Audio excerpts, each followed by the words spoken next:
week on. I think there are some big implications from the result. Obviously, Adelaide looking to maintain their spot in the top four. And, well, Paul Roos, he needs some wins to make sure that he gets appointed for next year. Absolutely, and Gary Ayres needs all the wins he can get into the top four position for the club and hopefully get a home final. But hopefully this is not a sign of things to come for the Adelaide Crows.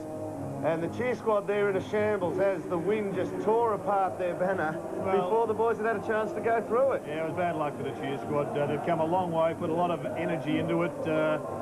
But let's, as you say, Dermot, let's hope for the Adelaide Crows it's not a sign of things to come, because it's a very mobile-looking outfit that the Sydney Swans have got. They're going to have to be on their mettle, the Crows. Well, the Adelaide Crows want to shore up that top four position for the home final, Jared. And, well, there's 7 points adrift in terms of percentage now after Collingwood had that massive banging up of Carlton on Friday night. But a chance to go level on games today. They have, but they've got the West Coast breathing heavily down their neck. As we have a look at the Swans and McPherson back in the side today, he'd be pretty keen to make a statement, because with a new coach and the season coming to an end, contracts will be looked at, etc. He, along with Mott, have been the two changes that they have made, Brockman and Buchanan going out. But down the middle, they've got some talent, some old with Dunkley and some new with Stevens. Absolutely. Stevens at half forward. He is a talent, but at full forward, this man has turned it around. He looks like he's actually, well, stepped up a little bit more than we know he's capable of under Paul Roos. I think along with Adam Goods, he has been, I guess, the main player that has shown a real turnaround in his form. Paul Williams looking to go back-to-back with best and fairest, but O'Loughlin is a very talented player, as we know. He's got exquisite skills, but he's still yet to make that move right up into the top echelon of players, and I think under Paul Roos we've shown just what extra gears he has got to give. And put your hands up, Mick, get excited, and when he's kicking goals, that's what the crowd respond with. Absolutely, there he is on screen. Such a difficult matchup too, 6'2" in the old language, 188 centimetres, yet adept on the ground. Also, speaking of adept on the ground, this bloke is, well, if he's on, Andy McLeod, he's as tough a matchup in the league. And Clark, their big Clark, saw him on the bag practicing before the game in the warm-up for the ruck tap-outs, and he bit the dirt. The bag beat him on one occasion, but for the Crows. He is a handy player. There's their team up on screen now. And look, no changes. They're pretty happy with what they did last week. And they should be. It was a great victory. As we know, it was a victory that came from Mark Rasciuto's boot. Bigland's also doing really well, Dermot, one of the more improved players. But Mark Rasciuto's performance last week was a sterling one as leader. 2 goals in the first quarter down at Skilled Stadium up against a pretty highly rated side, and they really struggled with the chemistry up forward. They pushed Rasciuto one out into the goal square. He responded with 3 last quarter goals to get him across the line. I was so impressed with Mark Rasciuto last week. He won the game for them in the last quarter, but early on, if you actually looked right into the way he played, he was double handling the ball. His hand work actually left him, and I thought, oh, he's going to fumble a bit here. He did, and he still had enough presence and imposed himself on the game that he just took the game by the throat and won it. He's going to be an important player again with such a windy conditions. It's going to be difficult for the tall players. There's those hands. There's those hands. You picked it up in one. So his performance at ground level is going to be important, and that's the beauty of their midfield. They can dominate the middle and they can go forward, and Andrew McLeod and Tyson Edwards, who's in really good form along with Bode, are going to be important players. Good day for footy here. A tiny bit windy if you have been absolutely extreme, but the Crows are here to play footy under the guidance of Gary Ayres and Mark Rasciuto. Paul Kelly ready to lead his charges into battle. We'll be back after the break with the toss of the coin. You're watching AFL Sunday.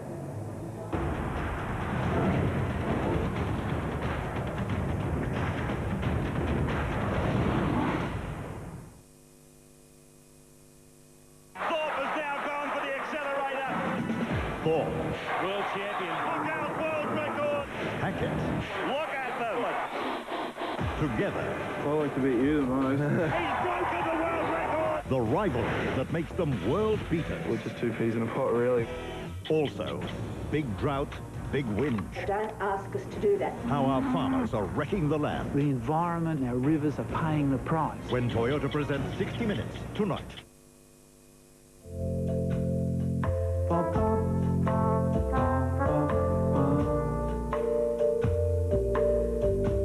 You say the sky The sky's in love with you. Yes, I'm in love. Caprice Series 2. Only the best. The way I do.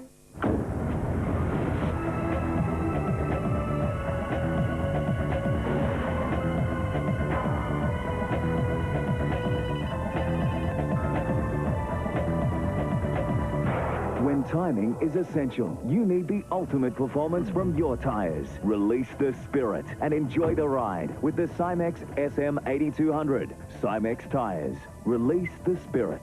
Available from these outlets. They call him the King, one of the greatest centre-half forwards to play the game. This Monday night on Foxtel, get the real Wayne Carey story in a Fox Footy Channel exclusive. The controversy, the rebuilding, the future, the most anticipated interview of the year, the most respected interviewers in the business. Wayne Carey, 8:30 Monday, live, exclusive and unedited on Fox Footy Channel. Call Foxtel on 131 999. It's such a nice evening. I thought we'd go out for dinner. No, this way. Introducing KFC's salad spread. Juicy original recipe chicken, breast fillet crispy strips, coleslaw, lots of chips, and a fresh garden salad. We should eat out more often. Sunday night at the movies. You're a keen surfer? I haven't actually been surfing yet, but I'm keen to go. Comedy sensation Jim Owen leads a homegrown cast in a side-splitting movie premiere. That's the first kangaroo we've seen, and you've killed it. You're bloody dirty Irish! The government wants them out. The bad guys want them dead, and all they want is a good time. We didn't provoke him. No, we didn't provoke him. No. Oh, maybe we did. Oh, yes, we did. These guys are good. For the first outrageous time, The Crack, 8:30 tonight on 9.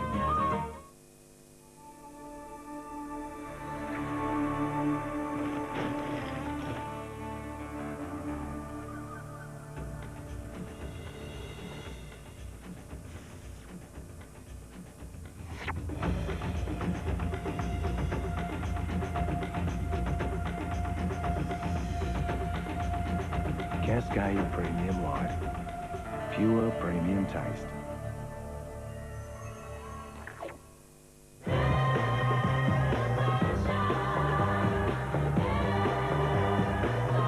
Welcome back to the SCG. An interested onlooker there, Dennis Pagan. His Kangaroos have a home match up here in Sydney next Saturday night against the Sydney Swans. Got the books out, and he'll be studying them pretty hard again today. Paul Kelly enters the centre circle to confront Mark Rasciuto for the toss. We'll wait on that, and Rasciuto will get the call. Wind will be going right to left, and that's the way that Mark Rasciuto calls it. So the Adelaide Crows to the left-hand side of your screen. Let's go down to Anthony Mithen on the boundary line. Yes, thanks, Doom, and no arguments about the wind today. Very blustery conditions down here. I'm a bit windswept already. I spent a little bit of time out in the middle just trying to get a handle on it. It looks as though it's certainly going down to the Noble Stand end of the ground, but also going across the ground from the members side, this broadcast side, across to the outer side. So pretty fluky, tricky conditions for the players, and expect skills to be affected by all of that. Be interesting to see what sort of reception Gary Ayres gets. Of course, he's on the $5,000 suspended fine. Interested to see if the Sydney fans have been reading up on in the papers, and might just give him some merry hell and see if he can maybe breach his intervention order. You never know. Thank you very much, Anthony. We'll keep an eye on it. This is the interesting one, Dermot, how Gary Ayres is going to respond to Adam Goods. He's got a couple of mobile ruckmen, but they haven't got the mobility of this bloke, and that's where he's been chopping up opposition sides. Goes in, takes a centre bounce, then pushes forward, and around goals he is very dangerous. Good afternoon to our caller, Dwayne Russell. Pleasure to be here, and they don't make those banners like they used to in the old days when Kevin Bartlett couldn't break through it. But it is a breezy day, as you've spoken about, but perfect sunshiny conditions. And at the moment, you get the idea that the team in this first term kicking with the breeze should be about 4 up come the first break. It's going to be important to get away to a good start. Looks like the Swans are going to use Ricky Mott in the ruck position, and therefore push Adam Goods down to the forward line. They've got a really mobile forward line, very quick and very smart looking outfit, particularly with O'Loughlin and Goods down there. Creswell also going down, which is interesting. That will limit his possessions, but he is a fine player around the goals. Also, Brad Seymour, 126 games of league footy. I reckon he's in the forward line for the first time in his career. They've started with some big guns in the middle. Adelaide, both McLeod and Rashudo in there, and Bode gets the takeaway after getting it handed to him from Biglands to half forward. Free kick. And the Adelaide Crows will have a shot at goal immediately. It'll be taken by Goodwin. Well, this is right in his range. He's a very good shot at goal. And, well, a quick clearance and straight down the middle is the way to go here. Just a matter of accuracy now. Tyke giving away the penalty. For a player so relatively unknown outside of South Australia, he has such a decorated career. A couple of premierships, the best and fairest. He drives this one goalward. Great start. And he has put it through. Perfect start with the breeze for the Crows.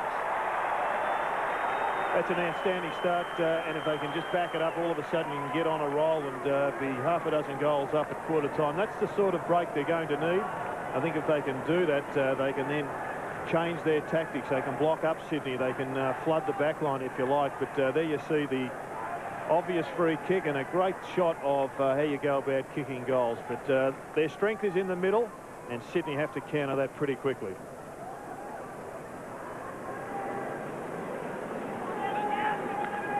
First goal to the Crows.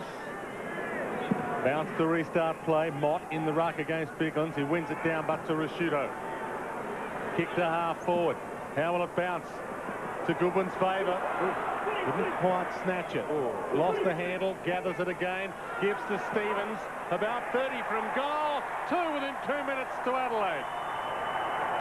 Well, the Adelaide Crows were the 16th team in the comp last year at converting once they went inside their forward 50, and they were pretty shabby at their shots on goal. This year, they have really excelled their scoring tempo, their rate, their ability to kick goals, and that was expressed last week with great accurate kicking, which won them the game. And they've taken off once again. 2 entries inside forward 50, 2 goals. Diamond Goodwin there will look back and say there was a second goal I could have kicked in a minute. But Sydney have got to work this centre clearance situation. Mott's won the tap. He's headed straight to Rashudo, who is at the back of the ruck duel and has an opponent. And the bounce favours Rashudo. Didn't quite snatch it. Crouch, Bode, Rashudo, Williams, a toe poke. Kelly gets the takeaway.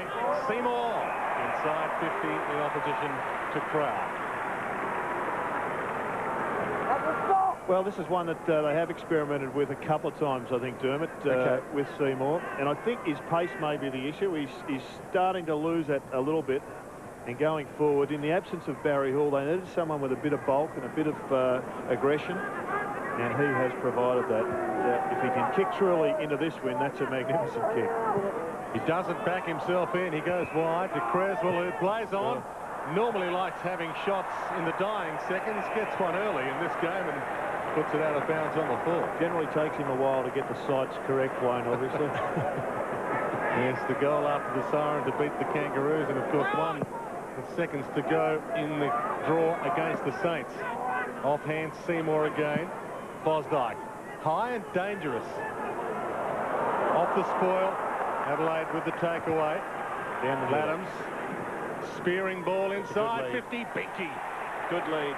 And a magnificent pass. Yeah, good lead. Brian Binky, and he was pretty good last week when he came on for the Adelaide Crows. He gave them something up forward when they were just floundering a bit. And Dermot, you were telling about a most unusual stat about this bloke earlier in the day. He is the only player in the league to actually take more contested marks than uncontested. From within range and from within 50, puts it across the face. It's a behind.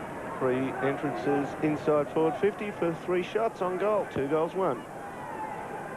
He still has more contested marks than uncontested for the season. 6-5.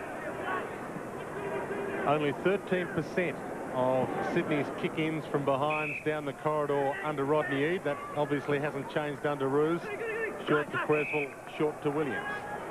Still in the back pocket. Now, Saddington's pushed down the ground, and it's working for Adelaide because Brett Burton is his opponent and taking to the goal square. So Saddington's going to try and have to release himself, take a risk. Fixed it long. That is a magnificent mark, McGregor. Looks like Bode is running with Paul Kelly, and Hart is the man. He's got a big motor. He's going to go with Adam Goods. Into the corridor to Hart, and one suspects he will run off him quite often. They take it out of the corridor wide. Edwards, half-back flank. Had another good season. Spearing ball to Stengline, and they are away through the corridor. Inside 50, high kick, getting back. Nix couldn't mark it. Stevens, crumbs. Fixture is over him now. Crouch, Kelly. Magnificent tackle. Burton had it, lost it. Ball hacked towards the goal square. Toward the boundary line by Saddington, and it's out of play. And if we can pull back with a wide shot, it is amazing how many Swans players are just floating back in defence. There's that grab. Pretty solid marking attempt, Dermot. It's a good grab, isn't it? Ball back into play. Crowell. Handball to Bode. Known goal kicker. Gets it through.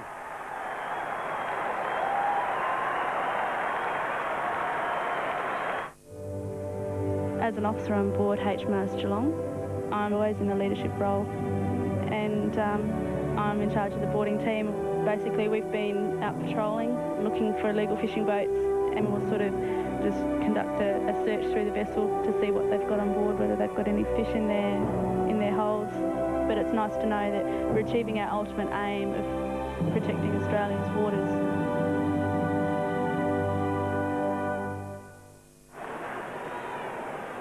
We've only travelled 6 minutes into this opening term, and Adelaide with the breeze, using it brilliantly. Off the deck, Kelly kicks it out of the middle wide. Race on, Hart, Fosdyke, McGregor, third man in.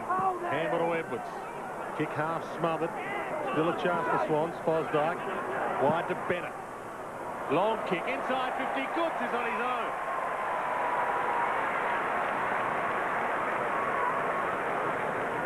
That's always the danger, isn't it? You run to create at one end, and if your team doesn't find the target, doesn't hit the mark, you're the one who has to wear the consequences. No such thing as an easy shot today, though, with this blustery wind, and even this, he's going to have to get over the ball and kick it deliberately low. Oh, well called. Very well called. And they can continue to hold their breath. The Sydney Swans coaching staff hasn't been the best start for them. You look at Dermot, sorry, just to break the button. It's important, though, for Adam Goods not to beat up on himself there, because it's going to happen for the Crows as well. They'll miss some easy shots too, and he went straight over the goal square line there by a good foot. 70-metre kick in to the outer side. Crowell off the turf and out of play on the outer side wing.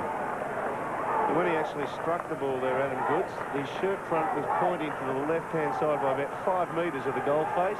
He just actually didn't square up and punch through the ball. Just pulled it a long way left.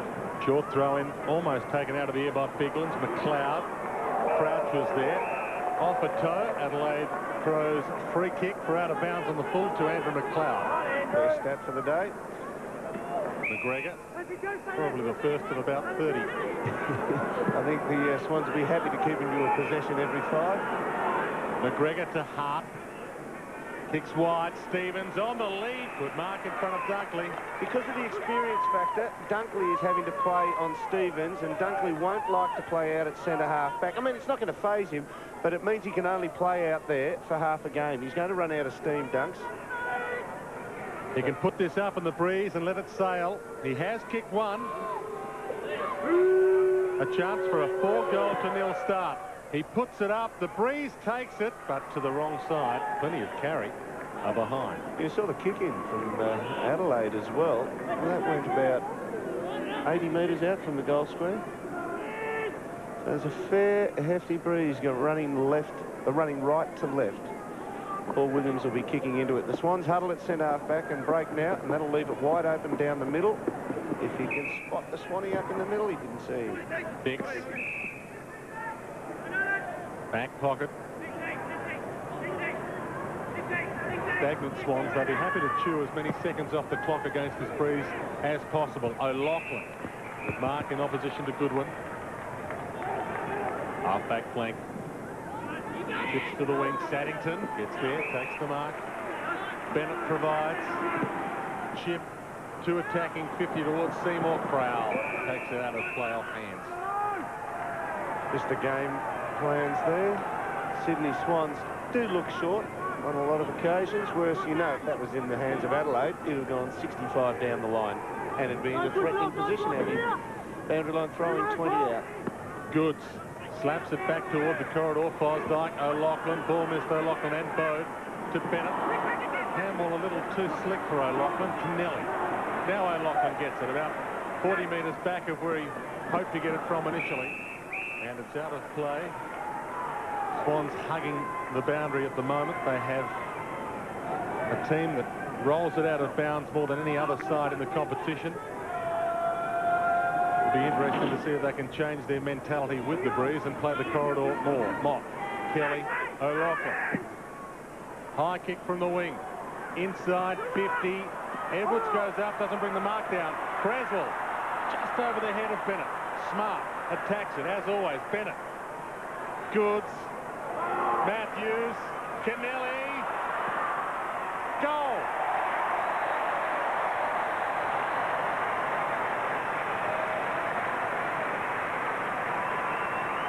Today's world needs more power. That's why today's world needs Duracell. With long-lasting alkaline power. More power means more flashes.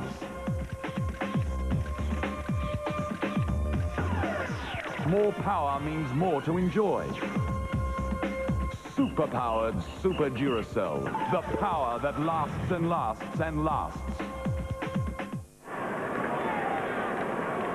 Swans get their first one of the afternoon. Mott, Matthews, Williams and O'Loughlin in the middle for this ball up for Sydney. Rashuto still in there with McLeod for Adelaide. It's the takeaway towards half forward. McLeod an initial fumble to Stengline. Now Adams from 48 metres out. He drives through the instant reply. You just cannot underestimate how much touch and skill off the boot was required then. I reckon he's had 3 paces at full tilt from 50, 52 out. You watch this one work here. And also, the Swans pushed back an extra man in defence. Gary Ayres manned that up. They don't want an easy possession for the Swans in the back half. Now, you watch Adams here. 1, 2, 3, 4. He's got about 4.5, 5 steps there, but that is brilliant play at full tilt. And that is, in cricketing terms, that'd be a sweet hit. McLeod sneaking out of the square at the last minute. And he's at half forward again now on crouch. Adams, good goal. Ball up in the middle. Mott knocked it down. Williams can't break free, and Rashuto ties him up in trademark style with the wraparound tackle. The Adelaide Crows bench. Johnson starting on it with Clark and also Scher and Doughty. Bounce to restart play. Quick towards McLeod at half forward. Bode there, couldn't mark it off hands. Rashuto starred last week against Geelong. Kicks toward full forward, off hands. And it's out of play in front of Burton. Had the option of shepherding, didn't quite know where the goals were. You saw Saddington there against him in the goal square. And as I said, because of the experience factor, Dunkley's had to push out to centre half back. Normally you'd like those two to be swapped. Dunkley goal square, Saddington with run off centre half back. Biglands and Mott side by side. Biglands takes it out of the air. Handball to McLeod. To Laddams again. And he kicks another one.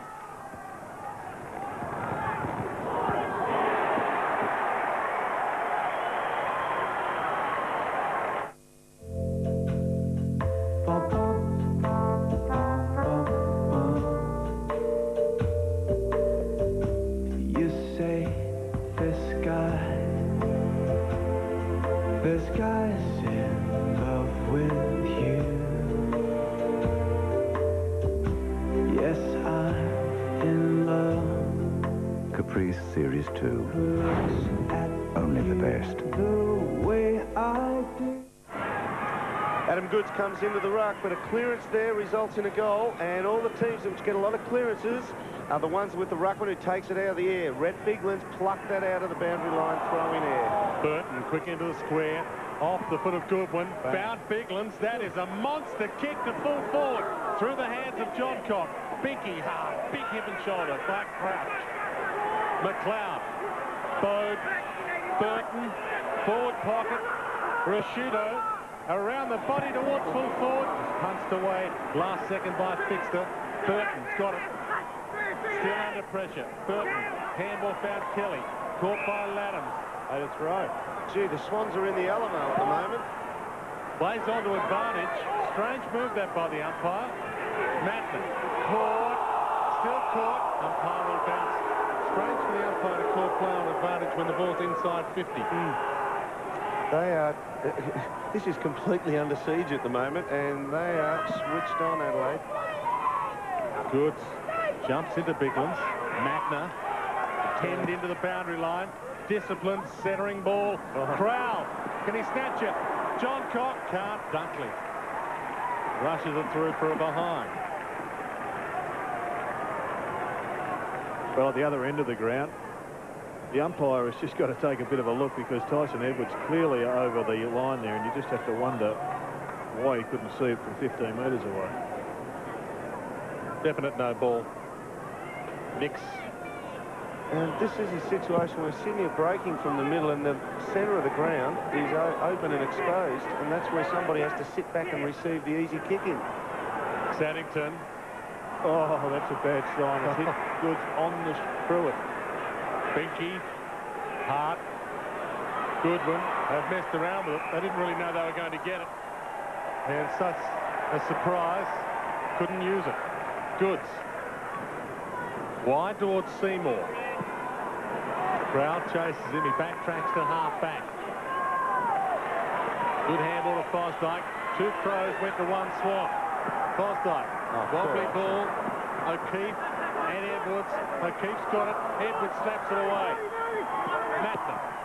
He rolls it out of play. He had Crowell free.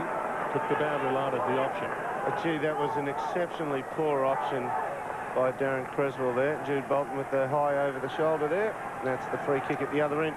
But Creswell could have popped it up to Kirk in between, but he elected to kick straight down the line to the impossible one, and he just picked off by Tyson Edwards. McGregor and Bennett. Ball comes to Stengline off the side of his boot towards centre half back for the Crows. O'Loughlin to Kelly from 55. No one home for the Swans. Quickly. Good dive. Almost went back over his own head after he kicked that. Mattner, half back, the Sprees. At the moment, with 4 or 5, you would think they've turned it over. Fosdyke, inside 50. O'Keefe, Edwards with him. Creswell, and couldn't quite get that depth deflection off the foot.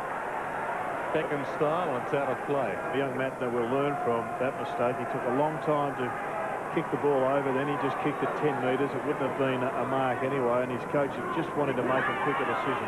Kelly runs into Bolton. Handles to Creswell. From this side, can he kick one? No. Hit the padding. Well, Chris has had 3 kicks so far, and all of them are as good as clangers. One out in the full, one direct turnover, and an open goal from 20 out. You've got to do more, Crezza. Throws her away at half-back. Smart with the bounce. Now the long pass to Stevens. Takes it on the move in front of Saddington. Made the swap there. Chips it toward attacking 50. Clark now on. Rashuto, forward pocket. Well out of play. Mark Rashuto, who kicked 3 goals in the last term to win the game against Geelong at Skilled Stadium last week. Finished with 5 for the game. Mott, McPherson, Stevens, and now Kennelly on the bench for Sydney after Kennelly started on the ground. Clark and Goods, free kick Goods. Back pocket. Not far away from time on, opening term. Goods wide, O'Loughlin dives. Smart the crumb, caught by Bolton, all out of play. Played smart footy last week. Nigel Smart, that is, against Kent Kingsley at Geelong. Conceded front spot and just corralled him, but had the pace to actually pressure him up to the ball. And it looks like he might play O'Loughlin the same way. Just keep him in front of him and himself between O'Loughlin and goal. Clark to Bode. Out towards Smart. Stolen from him by Clark. To Stevens inside 50. Kelly. Nix. Chips dangerously to Kirk. Now Williams takes it from the hands of Kirk. Creswell. Tackled by Burton. The umpire will bounce it in the centre square. Looks like Darren Creswell will swap with Ben Matthews, who's now in the goal square for Sydney. And Creswell's pushed up onto the ball. I know Tyson Edwards is an exceptionally good player, but he's a mismatch in terms of size up against young O'Keefe for the Swans. If they could try and isolate him and give him a chance, one out against Tyson Edwards in the Swans forward line. Clark to McLeod to Burton, wide. Binky, another contested mark. And the number count contested, uncontested goes to 7-5 now. It's extraordinary, that record. It's like Andrew McLeod coming from the ground, Mitho. I don't know whether there's a problem. He seems to be moving fairly freely, but we'll check on that. To the top of the square, Rashudo. Well, it's a pretty handy interchange when Kane Johnson comes onto the ground for Andrew McLeod. Let's have a look at this mark. Binky is one of the best grabs in a pack that they've got at Adelaide, and he's on song early in the piece. Not a tall man either, is he? Was with the Port Adelaide Football Club, but Power decided against him. Clark tucked into the boundary line. Great play, Goodwin. Stingline, an unorthodox fashion, behind. 185 centimetres, Brian Binky. They've actually stemmed the flow pretty well here, Sydney. Whilst Adelaide got away to a great start, they haven't gone on and got that 6-goal lead. If Sydney can just stabilise here with this deficit, it may be a pretty even bet at half-time. Williams entrusted with the kick-in. Uses up his full quota of time. Kicks towards Saddington and Goods. Takes them up. This has been the difference. I think in reflection, Paul Roos would say it was a mistake starting Mott in the ruck. They needed the mobility of Adam Goods. Crouch from the wing. Inside 50. Beautiful pass. Bolton had it but spilled it. And the Adelaide Crows might make them pay. Matner takes the handball from Bickley. Chips inside 50. Off the fist of Nix. Kelly. Little handball came out but straight to Goodwin. Inside 50. Spare man. 30 from goal. Couldn't trap the ball in the end. Oh, well done, Kirk. And the ball tied up.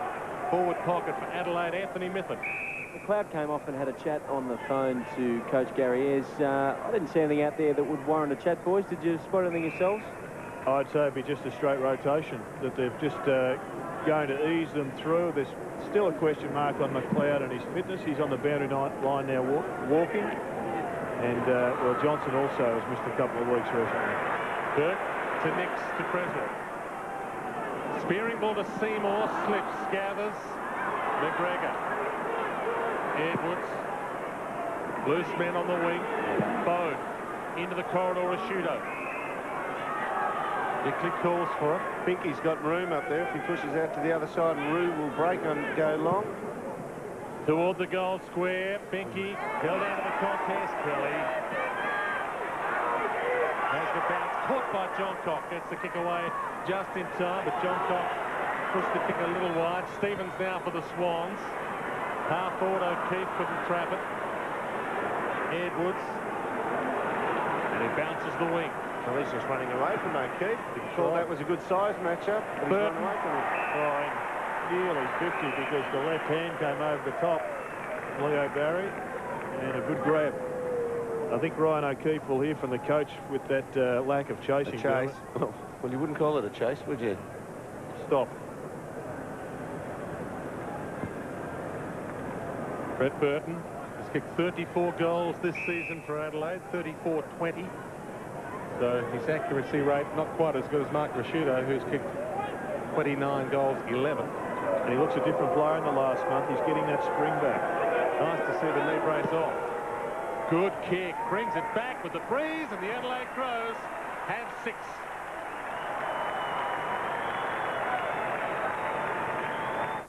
She's in England. You've tried the long-distance relationship. Now it's time to try the long-distance breakup. Half-hour calls to the UK are only $2.50 with Primus Telecom. Breaking up by email, however, is a lot easier. iPrimus gives you unlimited hours and downloads for only $24.95 a month. Call Primus Telecom on 1300 85 0000. Primus Telecom, delivering the real value of communication. We talked about the breeze. Gary Ayres, with his captain Mark Rasciuto winning the toss, should be happy with this with a few minutes remaining. They can add to it. Clark caught by Goods. Goodwin off Wayne and McLeod back onto the ground. So it looks like a three-way rotation with their best midfield group. And Sydney have manufactured the loose man in defence. Mark Bickley just ran away. You see the Swans play on the top of the screen there. Just point to Bickley running away, which draws Nicks out of defence. Goods rips it out of the air, runs inside 50, gets caught. Seymour through traffic. McPherson. Oh, and he hits the post. Well, it's a great passage of play, though, and as you said, Dermot, the most dangerous mobile ruckman are the ones that take the ball out of the air, and no one does it any better than Adam Goods because he's so nimble once he hits the ground.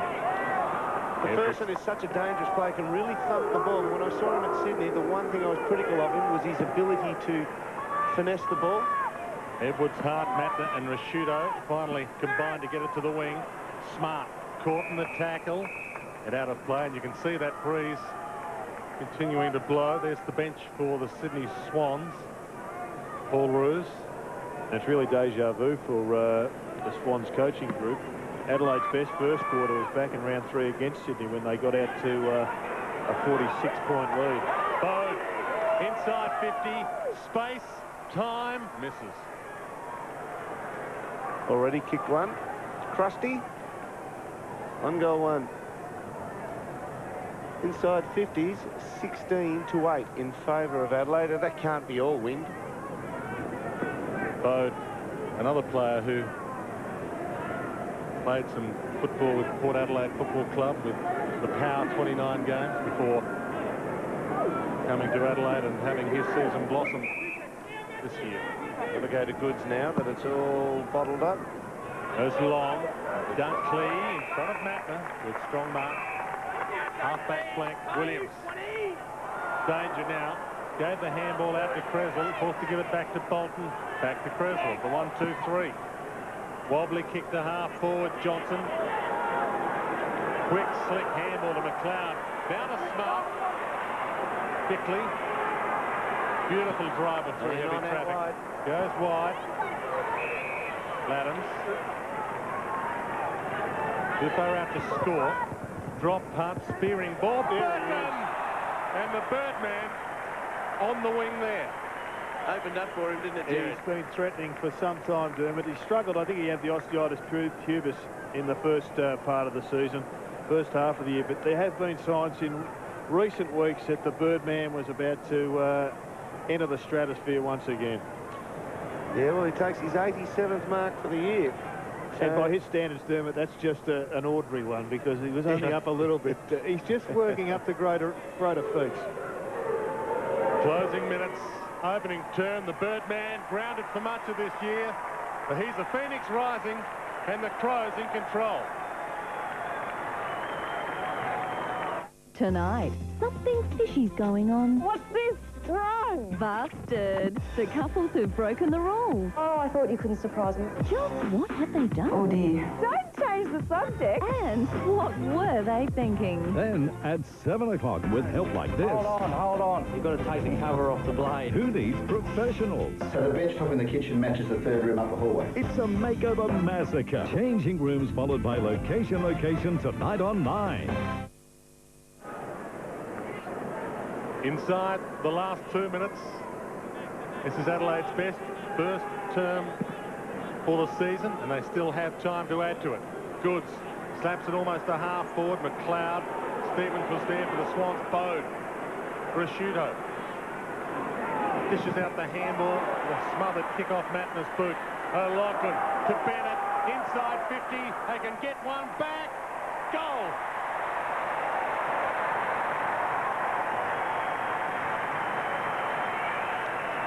Well, a positive finish for the Swans coming up to the quarter-time break. And I think where they have just turned the game around from their own perspective is in these centre clearance takeaways. They have just, with Goods gone in there, turned that around. And Bennett doing pretty well because he just created the turnover and then slotted one.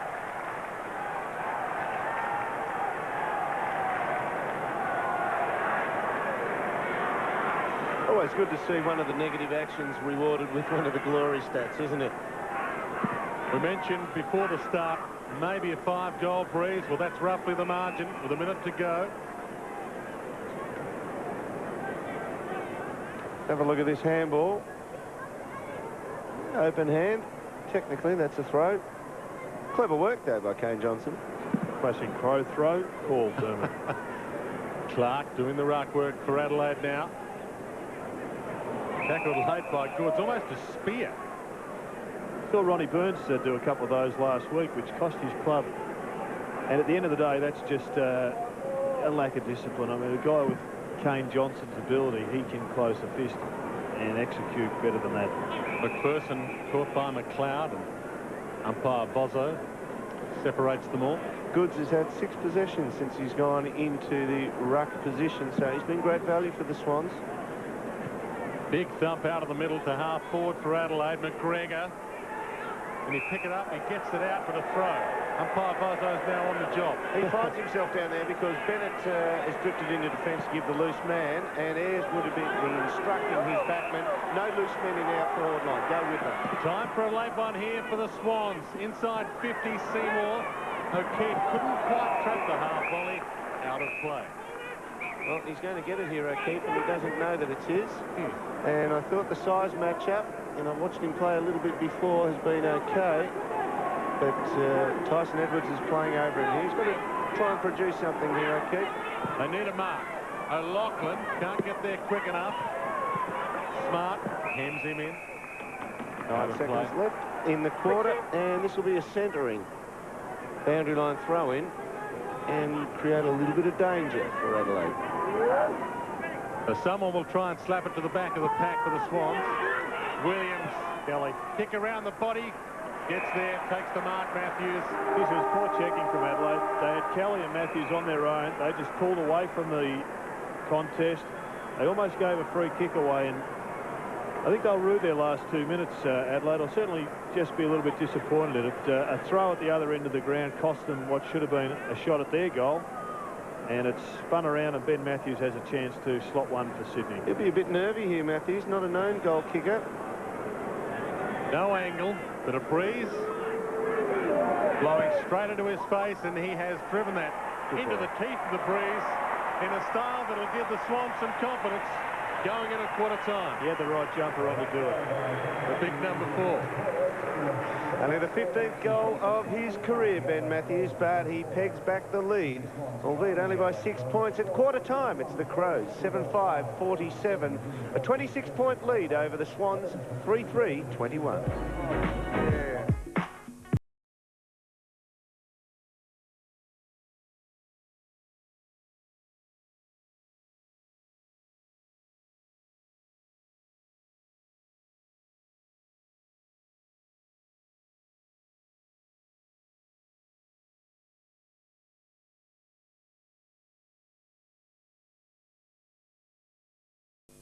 Adelaide's National 9 News, touching everyday people, everyday lives. And our people really know Adelaide. It's where we live. Come home to us, to the faces you know, the people you trust. Adelaide's National 9 News, nightly at 6. On a current affair, Abigail. I've never done this for the man before. The sex kitten of number 96, reshaping her image and winning. My golden era is certainly ahead of me. Nissan presents A Current Affair.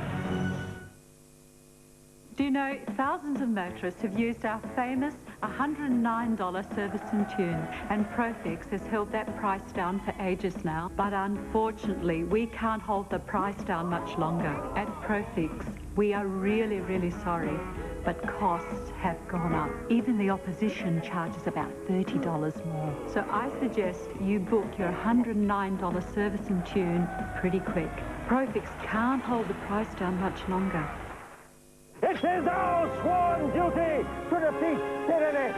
Are you with me? Are you with me? Looking for extras? Then try McDonald's McValue Meal $1 Extras. It's value with extras. Everyone's a winner with value, range and your choice of finance options from Radio Rental. Do you realise you could rent a Sony Digital 8 Handycam for $2.31 a day? You'd pay more for 2 litres of milk. In rent now at Radio Rentals. Radio Rentals, we know our stuff. Catch yourself a bargain at Morn Team's Forward Feeding Frenzy. Demo lasers are on the bite with a massive saving of over $4,000. You'll save on laser hatchbacks from only $17,980. Save on sedans, save on autos and manuals, and some even have power packs. There's a school of lasers and falcons on the bite at Morn Team right now. So catch yourself a bargain at Morn Team's Forward Feeding Frenzy, Cheltenham and Mount Barker. Where can you select taps, showers and fittings that are actually working? Only at Adelaide Plumbing and Building Centre, of course.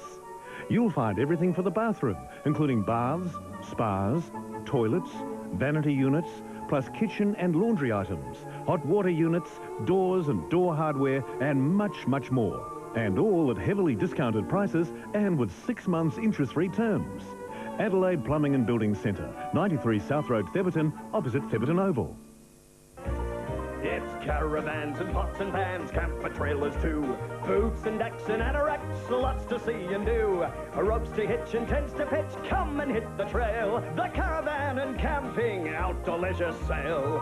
The leading caravan camping and outdoor leisure specialists, all undercover bargains galore. $5 admission, children under 16 free, bring the family. Friday the 9th to Sunday the 11th of August, Royal Adelaide Showground.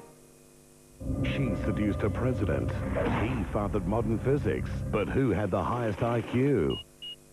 Tuesday, the event that fascinated over 30 million viewers across Europe. Welcome to the National IQ Test, the biggest, most comprehensive snapshot of our intelligence ever attempted. And you can play at home. You're probably smarter than you think when Meadow Lee presents the National IQ Test, 7 o'clock Tuesday on 9. This AFL coverage proudly brought to you by Holden, Pizza Hut and the Navy, Army and Air Force.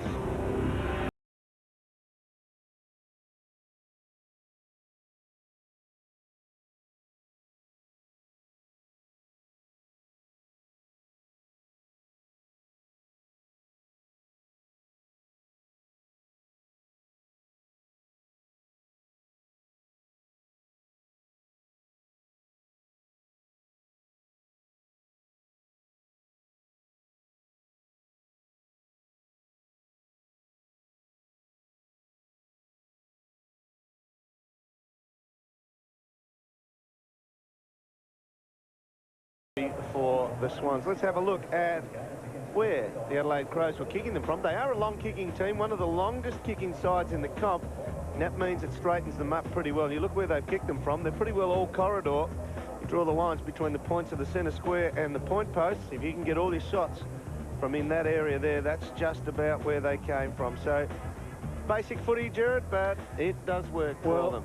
They really have improved, Dermot, in their accuracy under Darren Jarman, and maybe that's the reason he's got them pushing it to that position. Down on the boundary line, Anthony Mithen.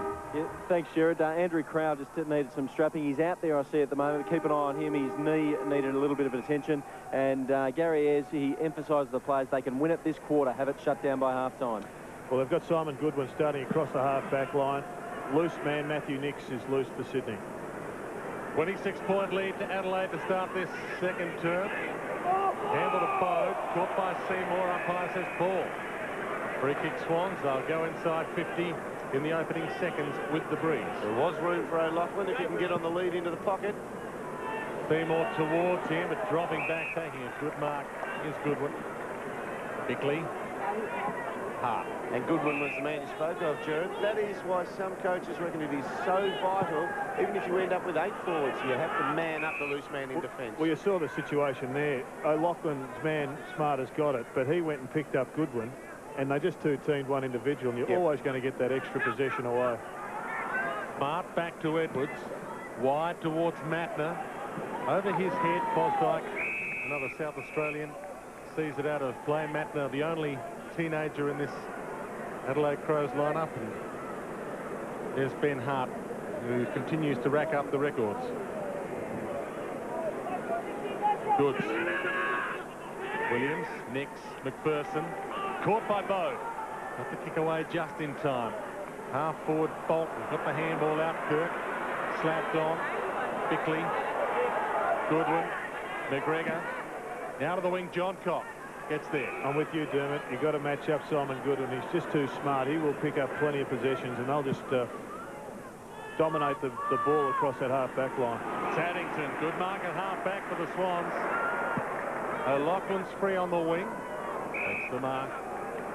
Not enough room to play on. Stagnant. O'Loughlin up on the half-back line, and Kelly's pushed into the goal square. Rashudo goes with the disciplined thump. Smart. Leaves it for Goodwin, still not being manned up. Handballs to Stengline. Wobbles it to half forward. Off hands, Bresel. Crashes through. Matthews. Half-back flank. Kelly's on the lead. That's ignored. Edwards, great. No, not a great tackle. It looked pretty good from our angle. Didn't look like anything but a fair tackle, that one. I reckon that he's pretty stiff there, Binky. McPherson inside 50 to the great one. He got on the move pretty quick there, Paul Kelly. He called him earlier. The play before, he was ignored. And almost from that direct spot, he just ran backwards, cut through the traffic there. Well, the umpire's showing why he had the best view of that one, because not only was it high, but he also did push him in the back. Good decision, and set Sydney up for a shot at goal. Not an easy one again. The 33-year-old Brownlow medalist pushes it across the face and drop was behind. Yeah, the drop went to its left, and he had to pull across to get it. But once again, Daniel McPherson over distance. He's a penetrating kick. He hasn't got great touch short, but gee, if he can spot them up over 55, he's a fantastic long kick. High kick towards the wing, hugging the boundary line, and Doughty takes a good mark. Speaking of kicks, looked like he fumbled that across the line, but speaking of kicks, that was superb. Just in the shelter of the Brawongle stand, and he punched it. Ellis Crowell and used it beautifully. Edwards inside 50 to Burton. A bit too low for him. Biglands high across the face. Two players there. Binky, boundary line ball, centering high kick. Chance for the leapers. Almost it is a mark to Stengline. What about that ball? That had a lovely little off break on it. Just ran half a metre inside the boundary all the way around the curve. Well, you don't give it up even when it looks as if it's going out. Binky.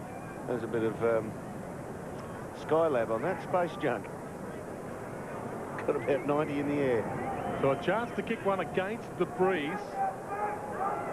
Swans haven't kicked one with it yet in this term, which is 4.5 minutes old. Stengline. The ball holding up in that breeze, and Biglands pulls it down to the square. That is a great mark. That's the sort of mark that can win the game for Adelaide. These goals are going to be invaluable, and if you get them from so close, then there's no excuse despite the wind. And Adam Goods will just have to learn from this. He goes up, and he just misses everything. He's a big kid, this fella. No mistake, Biglands drives it through the middle.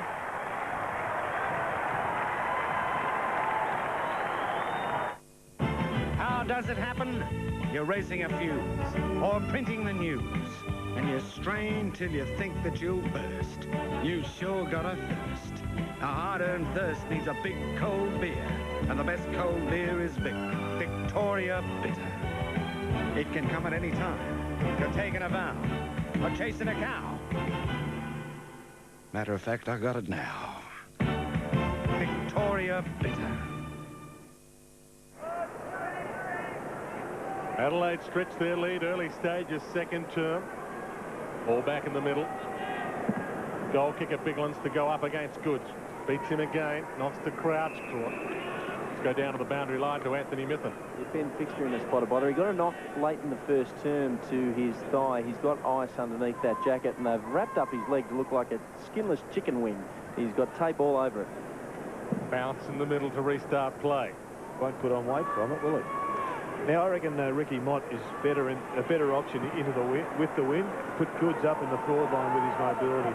Stengline towards full forward, off hands. Rashudo leads the race, and it's a good race. High kick. Inside 50, Binky. Flies, can't bring the mark down. Kennelly. John Cock catches him. Creswell hacks it outside 50, but straight to Stengline. Handballs to Rashuto. Forced to go back and get it. Biglan's gone. Plays on to Bennett. Got the handball out to Nix. Swans on the rebound. Goods. Through the corridor with a bounce. Crouch. Couldn't find the handle in time. Gets caught. Good tackle. Edwards. Still in trouble. Goodwin. Well done, Goods. Hart. Crouch. They're all in there. We'll get a bounce. Centre half forward for the Swans. Covered up there with the head. He got a knee to the top of the head there, Goodsy. And he ran through exceptionally hard, and he made the second and third contest. Then he realised he's still in the competition, and he gets up and goes again. Biglan's couldn't take it out of the air. Ball comes out to Nix.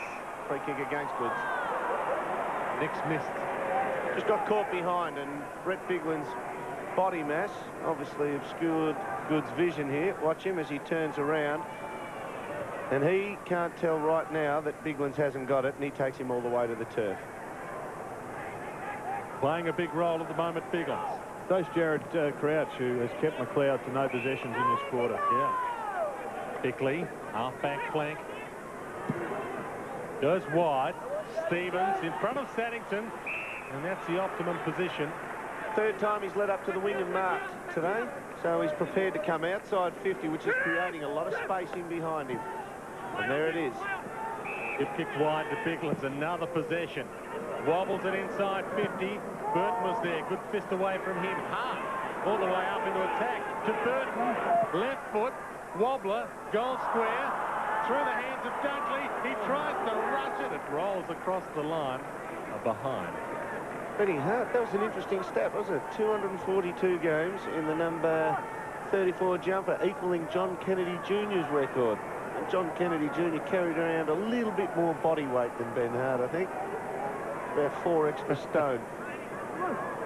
Williams to bring the ball back in for the Swans. Last year's best and fairest winner, and he turns it over. Well, that's a real plus for Adelaide. They have had problems with zoning their defence or defending opposition kick-ins. They've been towed up badly at times. Melbourne gave them a spanking. But this time, and it's an easier ground to do it on the Sydney Cricket Ground, of course, but they had plenty of blokes in their zone defence, and they've pinched one, and Simon Goodwin continues to dominate. Well, the kick die here. You've seen most of the kicks up there die on the goal line. Tough kick. May have the range. He does have the range, and Goodwin is playing a big hand.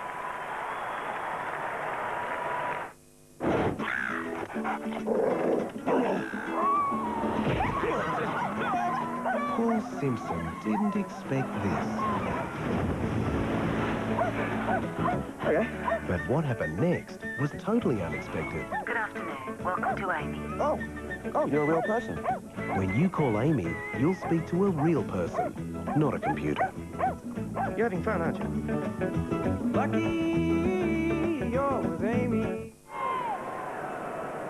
The Adelaide Crows 4th on the AFL ladder, looking to finish with the double chance come the finals, and maybe a first final against Port Adelaide, which would mean they'll get it at home. Goods out of the ruck to half forward Kelly. Drops what he quite often takes. Half. McLeod gets one in defence. In trouble. Lets the handball over to Doughty. Didn't get caught. Got it to Edwards. Fumble. Foster stole it. Gave it to Williams. Caught by. Great tackle by Stengline. All of a sudden the ball turned over. And Biglan's another possession. Long kick. Kirk and Rashuto. Kirk. Unfortunately, that is just a lack of pace which forced Creswell to do that. He had to give off straight away. Knew he didn't have 1 or 2, 3 quick steps just to get into a position where he could settle a bit. Nix is on his own in a paddock. Can bounce, can go all the way. He sizes them up. Kicks from 50. It's a shocker. And it's been marked virtually last line of defence for Adelaide by Mark Bickley. He's got Simon Goodwin on his own, who is Nix's direct opponent, even though they've been 100 metres away from each other. And at this stage, Goodwin has one hands down. Had a lot of the ball, chips it to Smart. You can see from his hair what this breeze is doing at the moment, blowing in the Sydney Swans direction. Gets the handball over to Goodwin, back to Smart court, gets it back again. Possession in that exchange for Simon Goodwin. Burton just overran it. Nix. Kelly chips the kick towards Kelly. Straight through his legs. Hart, caught. It's been an ugly last few minutes. McLeod come up the middle. All of a sudden, the Adelaide Crows have the numbers. McGregor traps it, gets it to Edwards. Unorthodox fashion, but effective. Laddams. Inside 50 from him. Rashudo caught under it. Good spoil. Bosdyke. And now the Swans on the rebound. Just didn't lift the vision there. He's got about 4 Swans in the centre square he could have gone to directly. Daddington finds O'Loughlin on the wing in some space. Didn't know he had the space. Creswell. A good 2 kicks from goal. Sydney Swans. Tarcanelli drifting down from the back line. Saw Creswell look to his left. With 10 minutes to go on the term, we've played 13 minutes. The Swans, with this breeze, still yet to kick a goal for the quarter. Now, this is good. They can't panic with it here. They need to find a target. And they do, and it's Bolton. Williams hits him in the bread box. That was good. I mean, that was their 2 experienced players in the midfield there, Creswell and Williams. I mean, Willow turned the kick over about 5 minutes ago, but they needed to just settle and say, right, if it's going to take 30 seconds, 40 seconds, we must find a target. We must score here.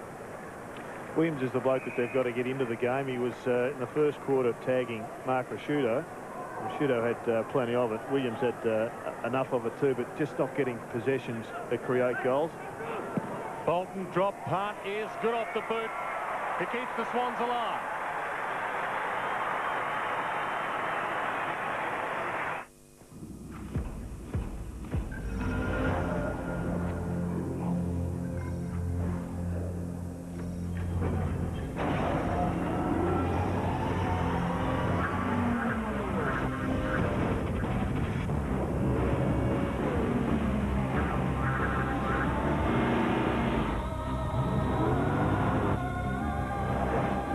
Is back. Game over. Adelaide lead, cut back to 32 points. Under 10 minutes left, second term. Bigland to Edwards. Got to kick somehow. Goodwin. Doesn't quite get another possession. Tackled by Kirk. Creswell. Edwards. Another trickling ball inside, 50 to Burton. Steals, kicks, and goals. No, touched on the line. Hey, Bigland's going past and neglected to handball out, and Rhett Biglands is giving them another running midfielder type, much in the mould of Jeff White, although he's never going to have that kind of athleticism. But if you can get your ruckman to actually run past the contest to receive, it is invaluable. And that's what Biglands is doing today. Neglected on that occasion, though. Leo Barry just getting a fist on it in time. Kick to the midfield, and Biglands. Another plus, another kick in, and another return down. Dangerous. Rashudo got a hand to it. Binky and Kennelly. Now Burton. Kirk's got him.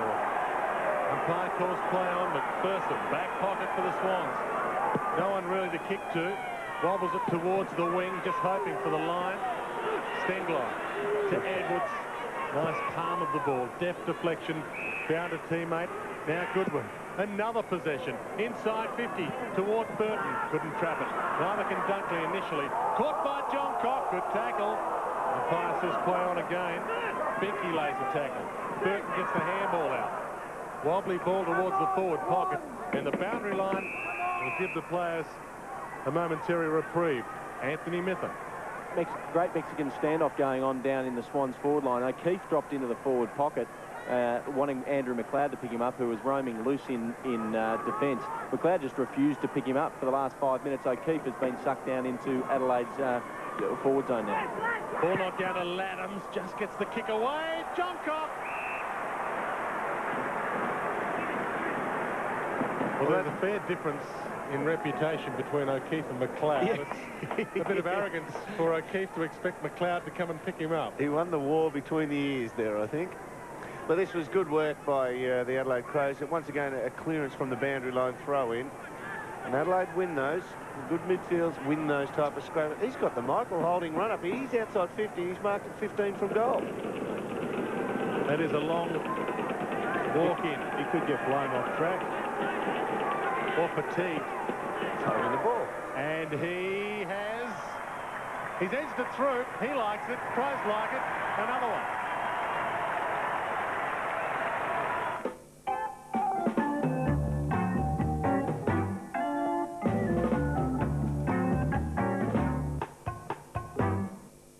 All new Burjo's catchphrase begins Monday, August 12 on 9. Grab the advertiser on Tuesday for your National IQ Test scorecard. Then watch Channel 9, 7 o'clock Tuesday, when Meadowlee presents the National IQ Test. Find out how you and your family can play only in Tuesday's advertiser.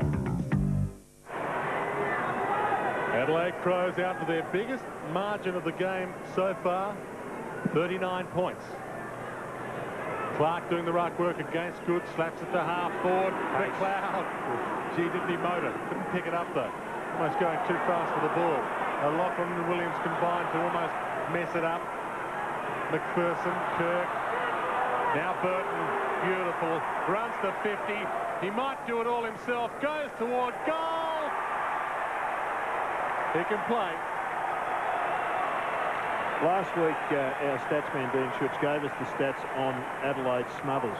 They were the highest they'd returned for the year for them, and I think they'll prove that their smothering and 1%ers were right up in team averages. Well, once again, you see why it's important.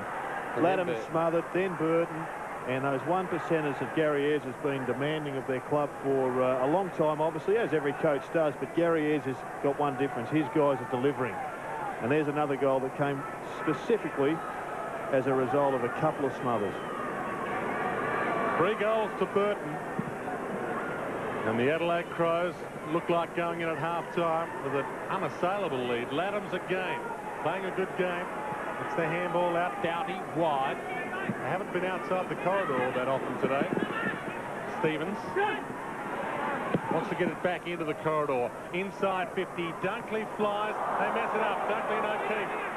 Bicky. Throw. Free kick Swans, although the umpire says play on advantage. Matthews to Williams. Wobbly, bouncing ball to centre half forward. Bolton gets caught, gets kick away. Nix. One-hander. Couldn't mark it. Steals it. Golden.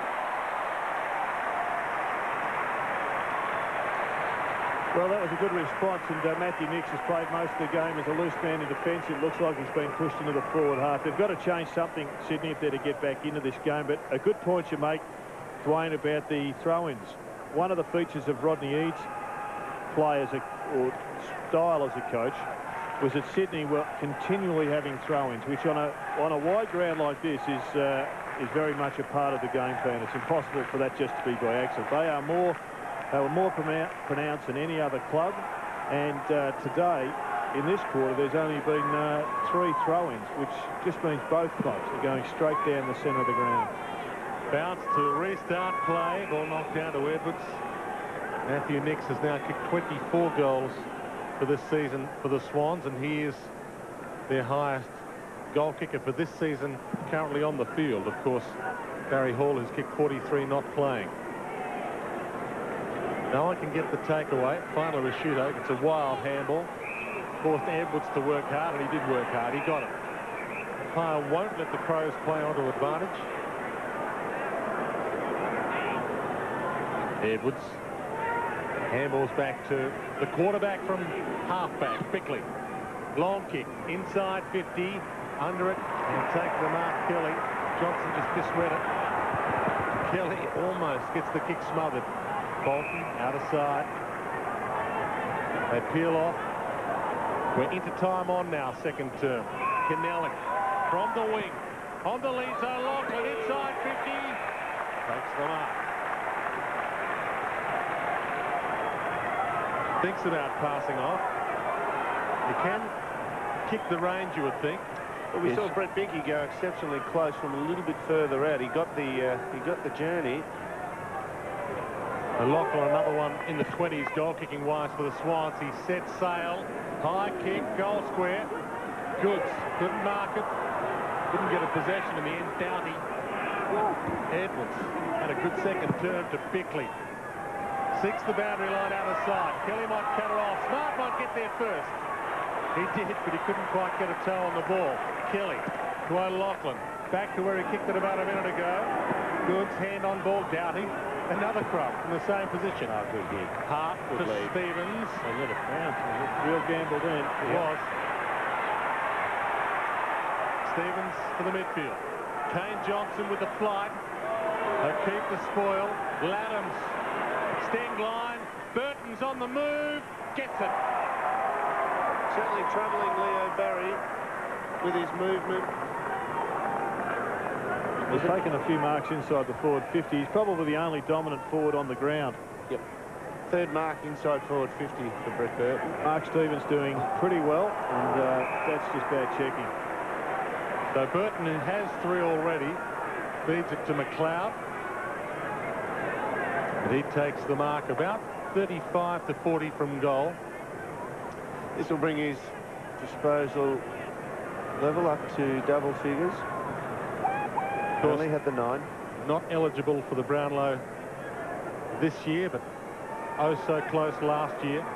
This is only his 3rd disposal for the 2nd term, Andrew McLeod. Drop punt from a player of his genius toward goal, just a formality.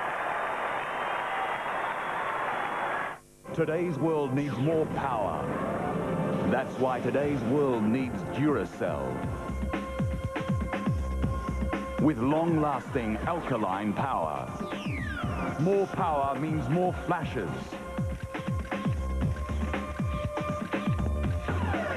More power means more to enjoy.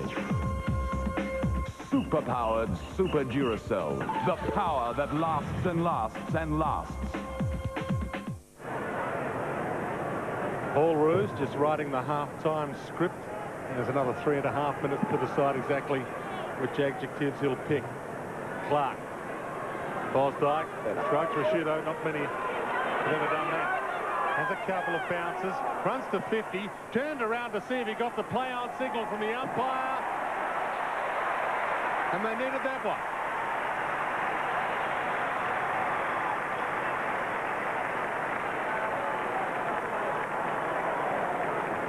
Much better there with the centre bounce clearance. And you see Jared's got his way there. Big Ricky Mott comes onto the ground, goes in there, and he just makes a 0-0 draw, which suits the Sydney Swans on that occasion. And Bosdyke on the move, through the traffic, collects, and it was Kirk who was put down behind play. The whistle went, and then play on advantage called.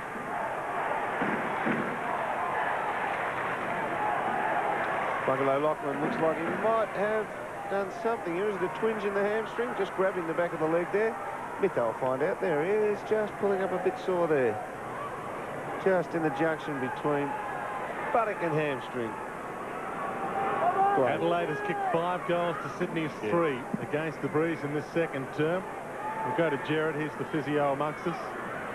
Able to ascertain exactly what it is with a little more precision. I'm busy on the telestrated one. You'll have to just put cold ice on it and elevate. Okay. I think they want Michael O'Loughlin out there, mate. What do you call that? What's the technical region known as between the buttock and the hamstring? Let that join there. Yeah, it's the taint. Taint your buttock and taint your hamstring. I haven't got a technical one for it, then. We won't go with the non-technical. Crouch to Williams now. This looks positive. Bounces his way inside 50. Has another go. Gets it back and goal of the day.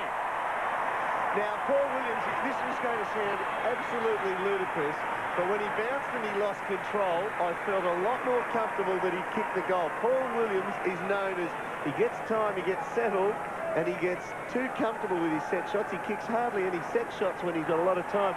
You put him under pressure, and instinctiveness overrides everything else, and he'll kick the goal for you. And there, a little bit of a fumble. Hang on, one more here. Where's that going? A two-handed drop. He almost draws trouble towards him, and he doesn't miss. He's an instinctive player who runs hard with good instinctive foot skills. Well done, Willow. And the Swans have responded here. I questioned on the behalf of Paul Roos about 5 minutes ago, but they've responded. Williams, like Dermott, an ex-Magpie turned Swan for a while. Laddams gets the takeaway. Stevens inside 50, couldn't quite fall in his tackle. He'll get a bounce. Swans maybe a slim chance of playing their way back into the contest in the last couple of minutes of this second term. Burton over the top, big dump down. Real danger with McLeod lurking behind you. Crouch and McLeod, they've been side by side for most of the afternoon. And the ball out of play in front of... There's some things that actually would put the fear into you, and as we see Lachlan go off, that's not great for the news for the Swans. One of them would be ball on the deck and McLeod lurking behind you. You'd prefer it in the air. Williams got the handball out. Crowd, Bode, caught by the leg. And Pipes is holding the ball. He had a big decision to make there. He wasn't really retarded with the tackle, though, was he? I mean, he had free hands. He had the ability to look around. But that's almost a play on. It's like a sneaky I'm holding you. One hand on the shorts. Yeah. Kirk wide and high, and the ball thumped away by Hart. Out of play. Stevens, the man who was able to rise but couldn't take the mark. And there is Michael O'Loughlin getting some work on that area that Gerard Healy will tell us about in a few minutes. Goodwin hits it straight into Bickley. In the same area. Kelly. Bosdyke. Bode. Bolton. Caught by McGregor. They're serious, these players at the moment. Oh, yeah. Clark. Downey. Now Johnson. Put the Crows inside 50. Albertson is up. Didn't bring it down. You read it early, Doom. Ball off hands to Crouch. Kirk. Chance for a late one for the Swans. Fosdyke. High towards attacking 50. Edwards. That is the mark of the afternoon so far. He is having a real good one. Well, they pegged it back to 33. They were at 45. They've got the loose man here. Bickley over the top to Bode. How will it bounce in the dying seconds? Can he find a target? Inside 50. John Cock. Back of the pack. Stevens. Wobbly kick. McGregor it is. He's kicked the goal. Well, John Cock gave the definitive lead, and McGregor just found himself in on the end of it. But isn't that unfortunate for the Sydney Swans? They did all the running there. It turned over at the end. Let's have a look at this, and he is ready to give us something. You know that. You can just sense his confidence is growing. He's starting to really jump at the ball again. Let's hope his body stays together and he can clunk a couple up forward. Krusty Bode finding his way back into it. 8 possessions in the first quarter and kept possessionless until about 5 minutes ago in the second. Good snap by the big fella. Coming off now, McGregor, and Big Rhett Biglands returns. Hard to imagine that blood would have been on him after he kicked the goal. Suspects it would have been there beforehand. No one able to find it. Biglands back on. Grand first half from him. Well, look, Biglands has gone to pick up Goods, and if Goods can get on a lead here, now there's going to be a kick out the centre square going Swans way. It's got to be a lead from Goods. He's got Biglands, and he doesn't have the mobility to follow him. Go Goods. Mod, high, long, big pack flies, all from it. Hart, 9 seconds, Edwards, back to Hart, handball smothered, it's out of play. This is where they have to protect the back of the boundary line throw-in pack here. Benny Hart on screen. Adelaide must protect it, and that's where Goods is going to try and get it or pluck it out of the ruck. No score from that boundary line throw-in, but they did fight back there, the Sydney Swans. Adam Goods has been fantastic in the first half. Michael O'Loughlin off with, well, you wouldn't call it a tear. There's a little bit of a strain there. The Sydney Swans trail 7-4-46. Adelaide 13-7-85. We'll be back after the break.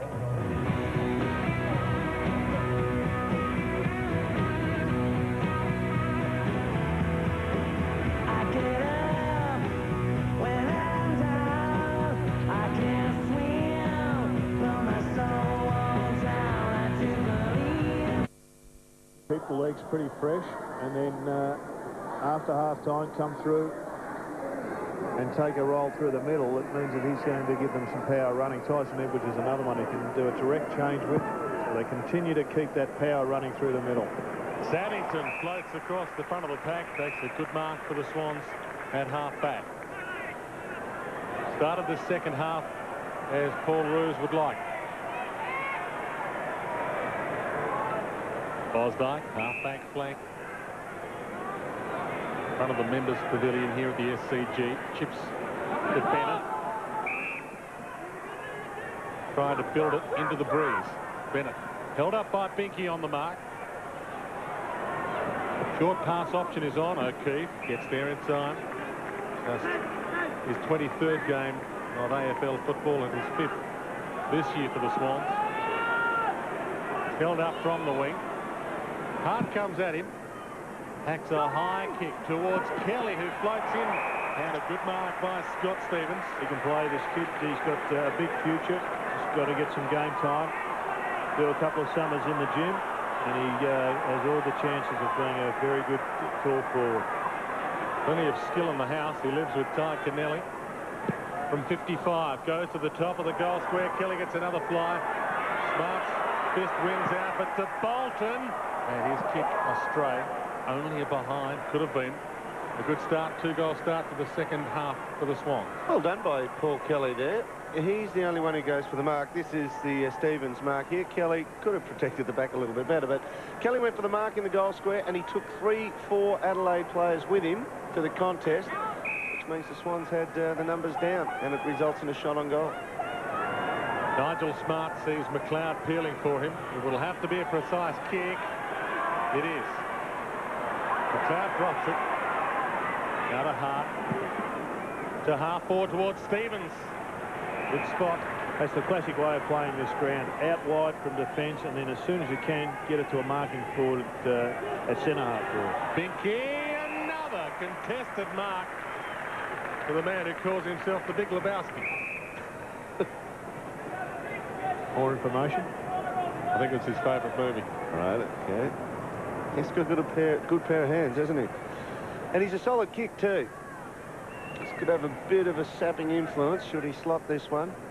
We've seen Brett Burton have a couple of shots from about this position, and he's bent from right to left, so he'd be looking at that far right goalpost, maybe just dragging it back with a wind. Hasn't kicked a goal yet this afternoon. Starts it right, brings it back, and the life of Brian pleasant at the moment. It was actually my father that gave me the idea and said, why don't you join the Navy? Well, I'm responsible for the daily operations and maintenance of a multi-million-dollar radar system and equipment, which is a pretty responsible job for a guy my age. We work hard, but when that ship pulls into a place like Thailand, which is an amazing place, you're free to do what you want. You know, there's not many jobs in this world that you can actually go to work for a week and then step foot out the door and you'll be in another country.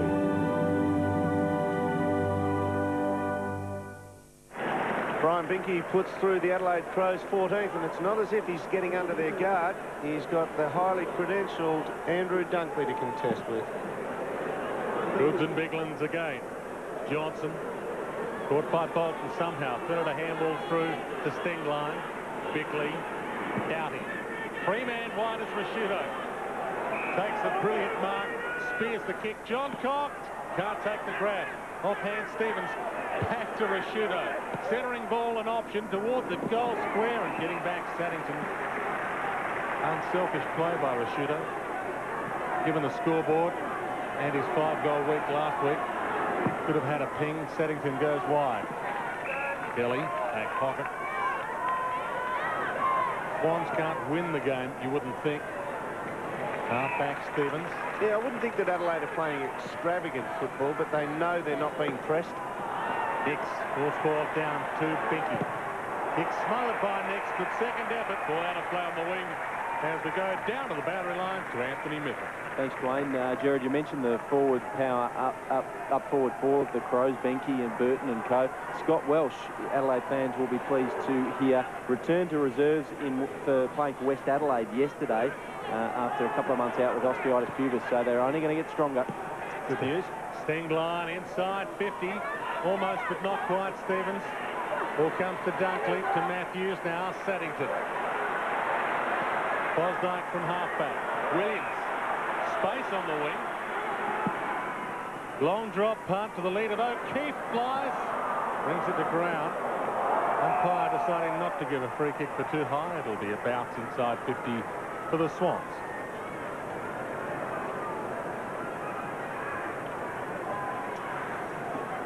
really done a great deal today. I think he's got a bit of talent, but he hasn't turned anything on today. Ball down to Rashudo, kicks smothered again. Umpire yells, play on. Johnson, Goodwin, Smart. Stevens stole it from him, goes to Fosdyke. Well worked if he can slot this through. It's way wide. Good hands by Stevens. I think you can always judge a player's ability by how he copes with his hands under pressure. And there we saw him one grab, a couple of blokes hanging on him, and he still had the presence of mind to dish off pretty nicely. Real tale of the two teams there, though. I mean, one player, luckily for the Swans, wins it in the heat. He is surrounded by Crows, and the bulk of the Swans' numbers, 3 of them running past on the outside of the pack. Edwards' long kick in from the back pocket. Seymour crunched, and the umpire will need to sort it out for the bounce. Just outside the Swans 50, Kennelly on the bench. Great story on him by Anne-Marie Sparkman at half-time. There's the clearances. You see Adelaide blew them out of the water in the first quarter, continued on their way in the second, and although it's only early stakes, doubled them in the third. Bolton couldn't trap it, ball out of play. We've played 11 minutes in this third term, and we've only seen a goal to either side. So the scoring has dried up a little. Goods to do the ruck work against Biglands again.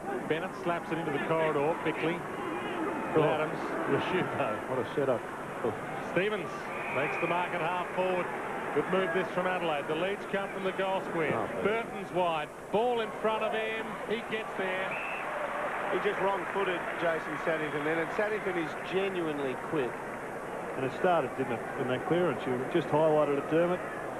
And they had 3 players running in a line after it was Jared Bennett knocked the ball into the dangerous area, but they were all over that. They would have looked at the Swans' clearances and what they do and know that in the forward line, that's exactly where they hit it, trying to get it over the back. Well, 3 of them waiting for it. Had a better season this year than last year. He has kicked 3 so far today, and that's a great pass to Binky. Not a lot of players would have done that. Binky forward pocket plays on with a banana across the face, and it's out of bounds on the full. That was a tough call from him. I'm not sure which umpire it is, but the player's walking around a little bit. You're surely entitled to give him one whistle and then bring him back around. Well, one of the things I've heard is a lot of people say that the umpires blow their whistle too early for time on when they take a mark close goal. And that's the payoff. If they don't, they're buying their inches there, and they have to call play on. So it's either play on with the whistle really quickly, or it's play on. Johnson to Stegline to Edwards. Mott cut it off. Bell to Bickley. Wants to go in the middle of it all. Can't get the handball through arms and legs, and will get a bounce half forward flank for the Adelaide Crows. And it does stagger me that commentators don't see the reasoning in that. The umpires are in the no-win situation there, so you can't have your cake and eat it too. Whether they're under a directive now to say if they don't blow it for time on and they walk out to play on. Might be a new way. Inside 50 towards Stevens. Good spoil. Ball knocked down to Binky. To McLeod. Across the face of goal. John Cock can't get there before it bounces out of play in front of he and Matthews. Bennett also having a rest for Sydney. And there is Dennis Pagan. Polished off a Snickers at half-time. I think it was a Snickers. It was perhaps a Mars. Definitely wasn't a Twix. Ball will be bounced forward pocket for Adelaide. Hollywood. He'd be comfortable seeing this game unfold. His team is one of the better exponents at winning the ball from clearances, led by Anthony Stevens yesterday. They were awesome. Ball knocked down towards Goodwin. Caught. Off hands. Burton traps it. Is in turn trapped. Can't thread the handball through traffic. Oh, that umpire's having a shocker down there. Simon Goodwin had to get the free kick. Williams got the ball to the wing. Play onto advantage. The umpire said Edwards. Wrapped up, and a great tackle by McPherson. Ball rolls back towards John Cock. Crowd not happy. First time they've voiced anything this afternoon. They haven't had much to cheer. Showing a little bit of anger. Edwards didn't really have prior opportunity there. Even in slow motion, he didn't look to have time.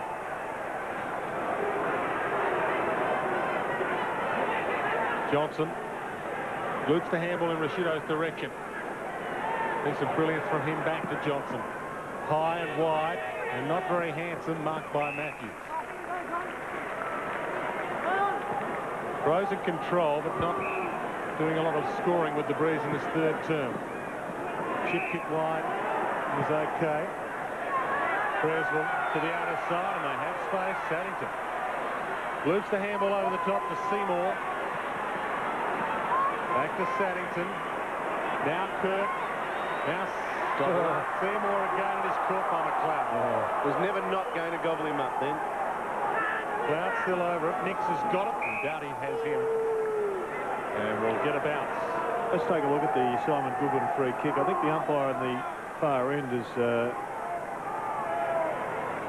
geez, all the line ball decisions have gone the Swans' way. That, to me, was over the shoulder and should have been a free kick. I know it's in front of goal, but if they're there, you've got to pay them. Well, given the scoreboard, they do tend to go the way of the team. It's a great trap. Stevens to Creswell, and he kicks the goal.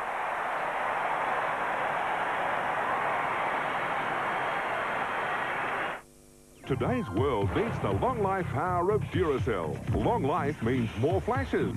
Long life means more to enjoy. And now Duracell and the Footy Show are giving you the chance to win 2 10-year long life memberships of your favourite footy club. Call the number on your screen now to register. Lines close midnight Monday, and winners will be announced on Thursday's Footy Show.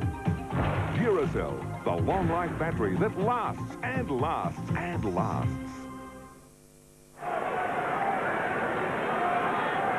First goal to either side for 9 minutes of play. Ball in the middle. No one can break free. A free kick goes to the Swans. 17 minutes on the clock. He's confused. He's confused. The umpire pointed for a Swans free kick. Everyone ran the other way, and now they've got the loose man, Adelaide. It's Edwards. Johnson got it to him. The Birdman can't trap it. The coat poke by Binky. The Birdman got it back. He gets a half trick. Umpire said it was okay. Binky, bump, out of play. A little knock to the leg of Burton. Put him off balance.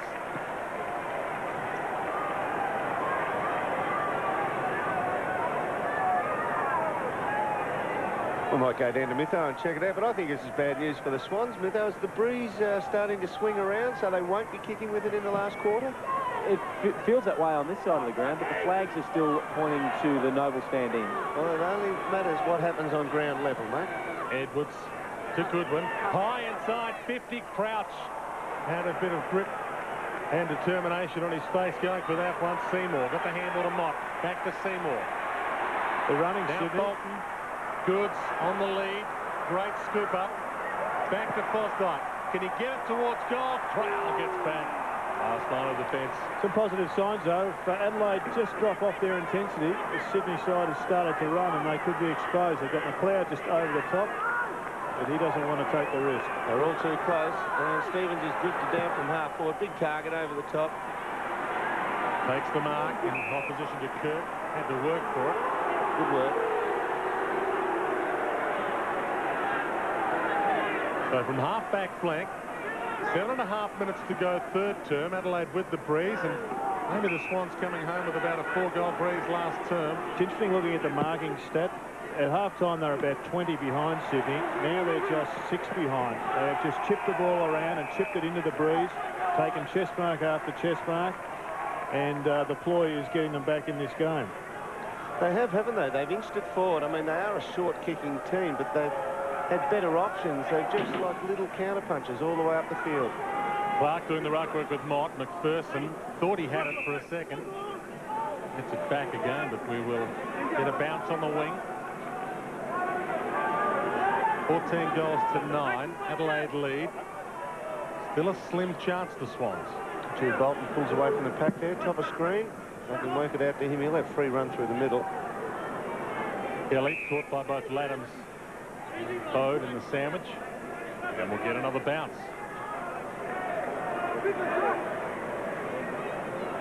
Adelaide did win their contest earlier this year by 30 points. The Swans have won their last 2 battles here at the SCG. Laddams. Once again. Johnson. He looks out of sorts, Kane Johnson. He's the one player for Adelaide that looks to be struggling. Goodwin to half forward. Competing by Benke. Prosciutto inside 50. Burton waits. John Cock over the top. Covering the mark down. Burton, half-held. Knocks to Doughty. Handball back to Stevens. Can he get a shot away? He can. Been a long drought. Stevens drives it through. What would you do? Phone a friend? Last chance. Use 50-50? Last chance. Ask the audience? You already said that. Or disregard all help? Do it. Oh, well, I should have listened to the audience. Millionaire, Mondays on 9. Grab the advertiser on Tuesday for your National IQ Test scorecard. Then watch Channel 9, 7 o'clock Tuesday, when Meadow Lee presents the National IQ Test. Find out how you and your family can play only in Tuesday's advertiser. We're into time on now, third term. Clark held up by Mott, gets the slap down. No one can break free, and we will get a bounce. Another move on the interchange bench for Adelaide. Big pack around this ball up. Adelaide still leading the possession count in this third term. McPherson gets through traffic, just hacks it high towards half forward. Williams and Hart. Ball bounces unkindly for both of them, but kindly for Stengline. To Hart, chip wide, and on the line, Mark taken back quickly. Crowd not happy with that either. 23rd possession. High kick to half forward. Bennett traps it, but is trapped. Close to the boundary line, Prosciutto keeps it alive. High kick, Burton flies, 1-2, not the third. Saddington had the handball to Kennelly, to Matthews, to Fosdyke. Half-back flank, wide towards Stevens. He was held by Crowell, umpire saw it. Free kick on the wing. Well, Mark Prosciutto, as you just saw, has had a big quarter. Simon Goodwin has had a big match, but it's been Prosciutto in this term just patrolling that forward line that set up the opportunities. As yet, the Crows, I don't think, have taken the most of them. Kelly instructing Stevens where he should be going with it. From the shadows, long kick. Oh, that would have hurt. There's your Onka Paringas. That one didn't come out clean. Tough kick together. You could hear it from here. Yeah. Bode to Smart. Edwards, half-back flank. Back into the corridor to Hart. Fingers okay, obviously. Long kick. Towards half forward. Now, a little push by Johnson just indicates that perhaps you're right, gentlemen. It's not quite going right for him at the moment. He is, every time he's gone near the ball, he just looks completely out of sorts. First half of the year, he was all-Australian level. But since the injury, he hasn't really come back for a complete match. He was really good for a half last week. Yeah, second half. Maybe he started on the bench for other reasons. Bennett to Mott. This is that short chipping game, and it's not just sideways stuff. It's a short chip forward each kick here that the Swans are doing, where they're racking up their marks. Good's got hands to it. Prosciutto. Hart. Now Johnson. He doesn't know quite where to go at the moment. Goes towards Clark. Boundary line. Fumble. Fosdyke. Out of play. There's no intensity about Kane Johnson's game at the moment. You wouldn't be surprised if he... Well, Gary S might be saying, just go out and just run yourself into some form, but he might need a spell just to sit back and never think about it. Well, he hasn't got an opponent, so he's giving him every option. Bode. Get it here. Bennett. Rolling ball. One-on-one. Goal square. Goods was there. Smart made it a 3-on-1. Drags it through for a behind. He's had the ball 9 times in this quarter, which is a great effort, I mean, in terms of statistical information, Kane Johnson. But as you call, he hasn't got an opponent. That's why he's getting it. Gary is giving him a luxury ride here. But his hands are a little bit ordinary. He's just a bit out of kilter. Sure. Now on the field. Goes wide to the wing. Stengline. Towards Stevens. Takes the mark. Maybe just beyond range. The leads come. Just a high kick towards full forward. Burton hasn't really got the sit here. Binky knocks to Burton. Now to McLeod. You would think this would be a goal.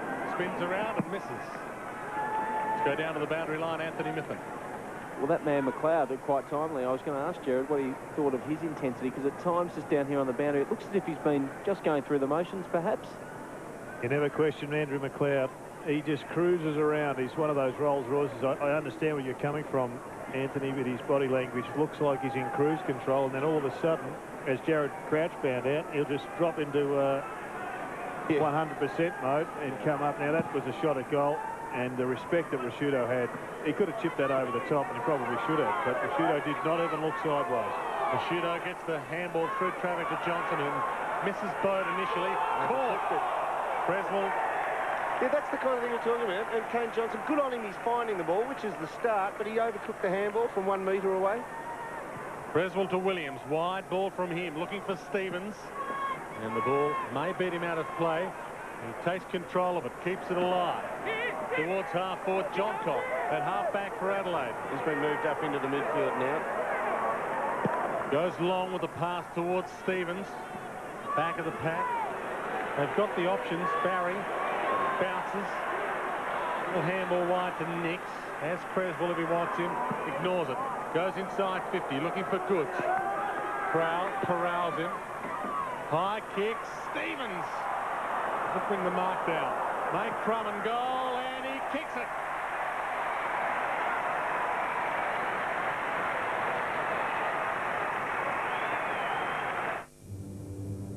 As an officer, I'm earning good money, and so I'm still very much in training. I can't think of too many other jobs where I could still be at such a junior level of training and to earn the wage I'm earning.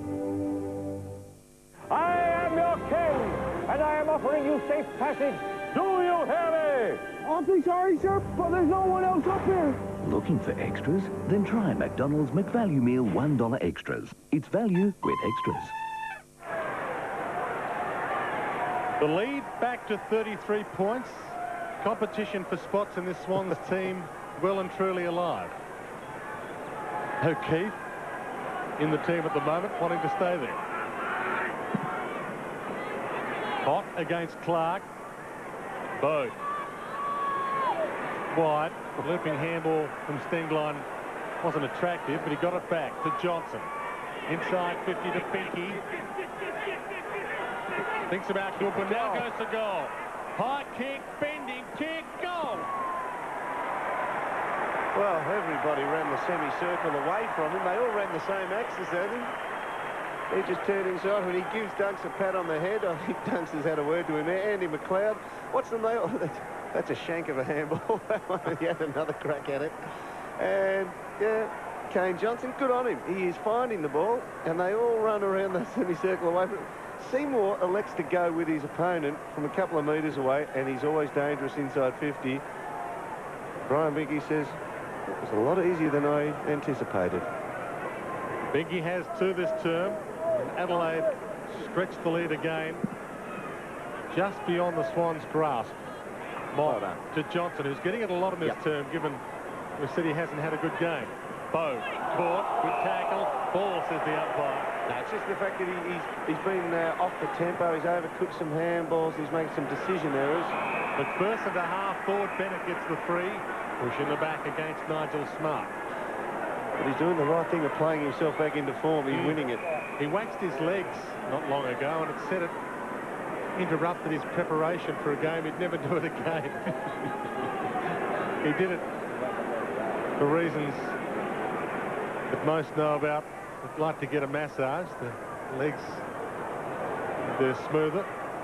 Where are you taking this one? I'm taking it into Bennett's hands as he kicks long towards goal. It's held up in the breeze, and the mark's been taken by Stevens. Jared Healy's own. Oh, I wouldn't go that far. I reckon he's been a bit stiff all season not to get more time. In round 2, when Carlton copped a real flogging from Sydney, Stevens put a display on there that showed to me that he was one of the better young kids in the competition. He's been in the wilderness until Paul Roos took over, and he's been given an opportunity to go back and kick another goal. He kicks the Swans 11th. They had the breeze in the final term.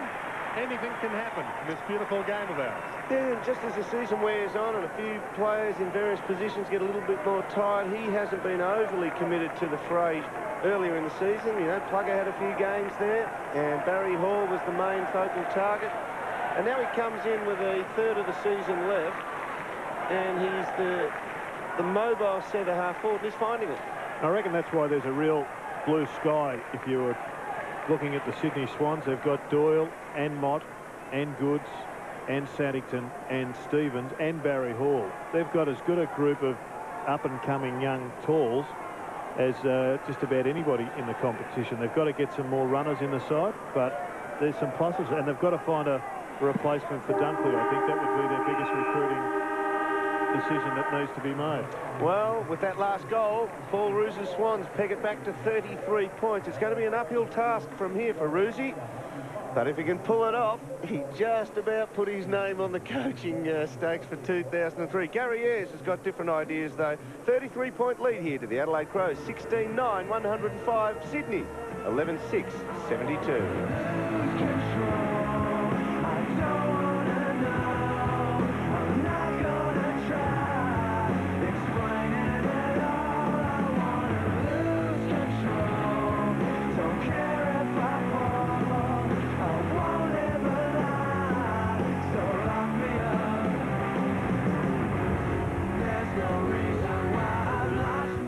She seduced a president. He fathered modern physics. But who had the highest IQ? Tuesday, the event that fascinated over 30 million viewers across Europe. Welcome to the National IQ Test, the biggest, most comprehensive snapshot of our intelligence ever attempted. And you can play at home. You're probably smarter than you think. When Meadow Lee presents the National IQ Test, 7 o'clock Tuesday on 9. We're off to the city. City dismantlers, of course. It's so huge, the only way to see it is in one of these. Check out the size of this place. There's over 9 acres undercover.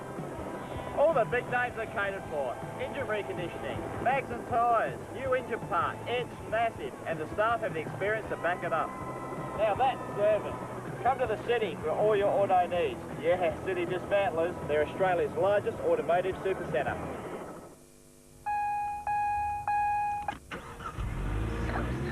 Zoom, zoom, zoom. Ha. Zoom, zoom, zoom. Yeah, zoom, zoom, zoom, zoom. The new, more powerful 1.8-litre Mazda 323 Estina and Protege. From only $19,990 with air, you won't be able to restrain yourself.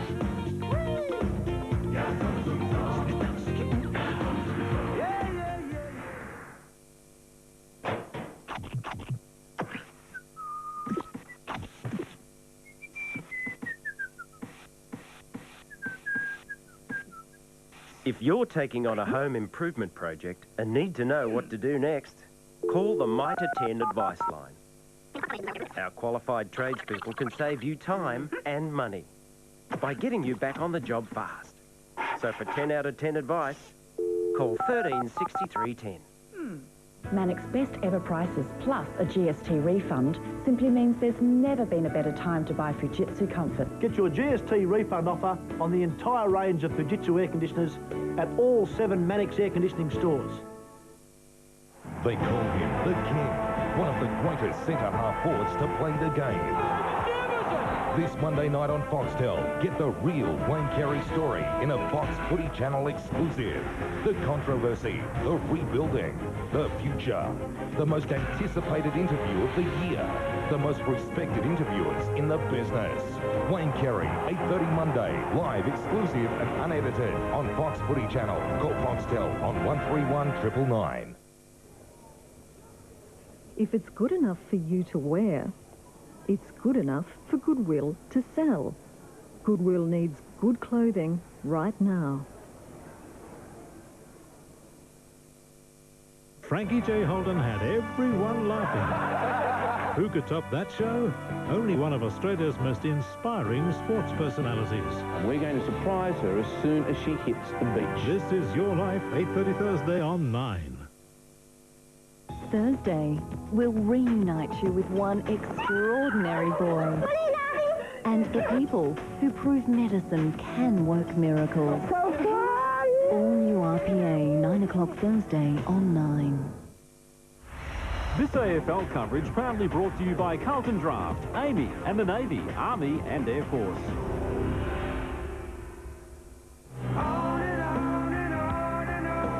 Well, Welcome back to the SCG. He's 33 points up, the Adelaide Crows, and Gary Ayres, but he's unhappy. They were 45 points up at one stage, and he wants percentage coming into the finals. Kane Johnson had it 12 times, but Ayres wasn't totally happy with him either. So he's needing more out of a select few. Let's take a look at the scores now, and it is 16-9, 105 to the Swans, 11-6, 72. Let's go down to Anthony Mithen, who has, an ex-legend with him, Steve Malaxos. Indeed. Thanks for joining us, Steve. Well, you'd be happy that you weren't blown away. 37 points the margin at quarter time. It looked dangerous. Yeah, it did. Our start was terrible, and funny thing is we sort of prepared to have a good start and didn't work out. Adelaide were terrific. That quarter was a little bit better. Hopefully we can finish on in the last quarter. You come home with a breeze, which gives you every chance, and Scott Stevens a real target up forward for you. Yeah, he was. He had a pretty ordinary first half, but he basically just worked a bit harder, and that's what Roosy's been saying to the boys at three-quarter time, that Adelaide have essentially just worked harder, run harder, and we should have quite a few players who should have a bit in the team. Good on you, Steve. Go and join your coaching staff, and good luck in the last quarter. Thanks, mate. Thanks, Mitho, and thanks to the ex-All-Australian captain, Steve Malaxos. A couple of other games going on around the country while we speak. If you don't want to know the scores, look away now.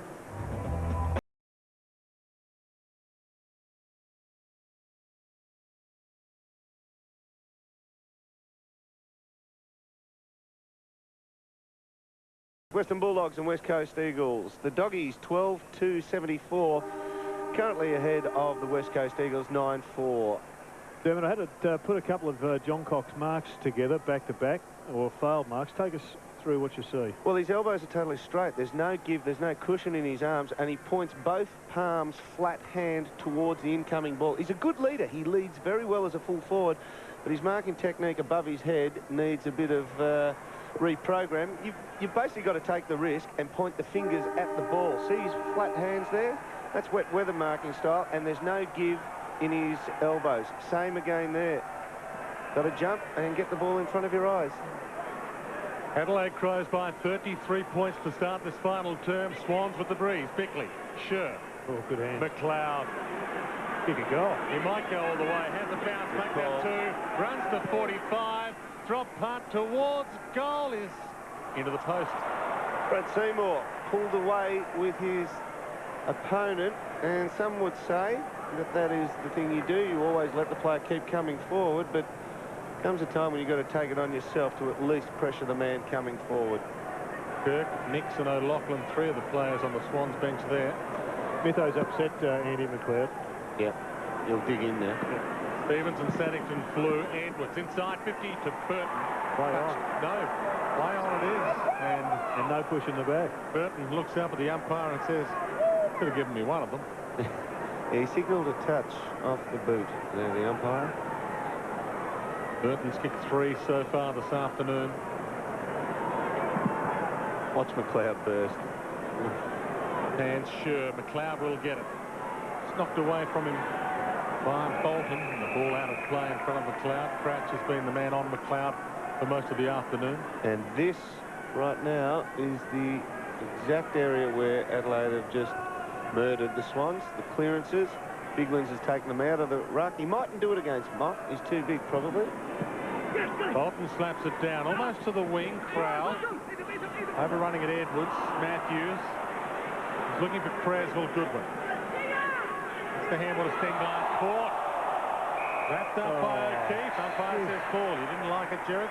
Well, I just don't think the umpires have any understanding about what a prior opportunity is. I mean, he had one step to get away. That's not a prior opportunity. That is trying to break to get yourself in a position to give a possession. O'Keefe long. Felt down by McGregor. Handball from Goodwin is good. Laddams. The sting line crunched by O'Keefe illegally. Umpire says play on to advantage. Sure. Half forward Stevens. The big one pushing hard through the traffic for him. McLeod tried to peel off to get this one. Unsuccessful in getting away. Far enough from Crouch. Inside 50. Rashido there. All knocked away from him. Mock. Caught. Kicked the travel a few centimetres. Tackles later. Will get a bounce inside 50 for the Adelaide Crows. Plenty of time, perhaps, if the Swans can get some momentum. 3 minutes in, final term.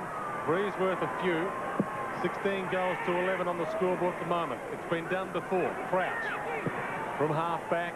Wobbles it to the midfield. Good mark taken by Goodwin. Started brilliantly once again in this fourth quarter. Long with a high kick. Biglands takes the mark. Front spot. Mott thought he had it. And Biglands was in prime position and will have a shot at goal as his reward. Third possession for Simon Goodwin as he comes forward for the Crows and pumps that up there. He's done well to recover. He got a bit of a stagger there, Biglands. That is a big unit, isn't it?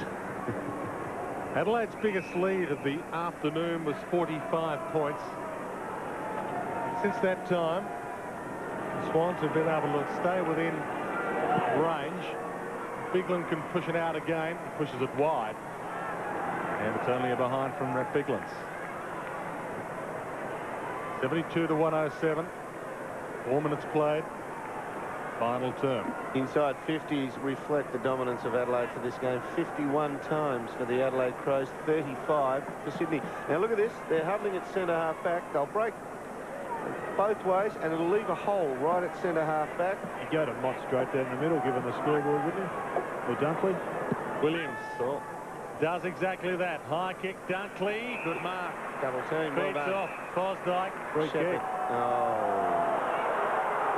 Shepherd by Ricky Mott. I think the big Mott to put the body in the way, and the umpire obviously thought it was outside of the 5 metres. Umpire Jason Quigley paying that one, Laddams. That's the pass to Biglands. Adams also starting to blossom as a player for Adelaide. Spent 2 seasons at Essendon, Laddams, without getting a game. Long kick, inside 50, Binky, Dunkley, front spot. That is the essence of a contested mark, isn't it? And finding a replacement for him, Dermot, it's got to be the #1 priority for this one. Absolutely, as big as Carlton and Silvani in their respective teams, I think. Stevens found Matthews to Fosdyke. Now to Mott. Half forward takes the mark. They're all leading forward away. line. They all lead away from him. Somebody's going to come at him. Williams. He was caught a little high. Umpire said it was okay. Biglands just slaps it back to Williams. Handball intended for McPherson, cut off by Scher. Handballs to Laddams. Crows out of trouble to half forward. Binky can't mark it this time. Dunkley tries to hold it in, and he holds on to Binky and ball. And with all due respect, Stu Silvani was the fullback of the century, and Dunks is a beautiful pair of hands, but he's a scrapper. He's not in the same league as Silvani. I don't think that's been uncharitable, but he is vital for Sydney, and they need to find a replacement. He's been as good in the negative aspects of the game, though. Absolutely, that's what I'm saying. Yeah, as important to the Sydney Swans in that way. Biglands in the back of Goods, according to the umpire. Wide to Creswell from the wing. Chips it towards O'Keefe. Couldn't take the mark.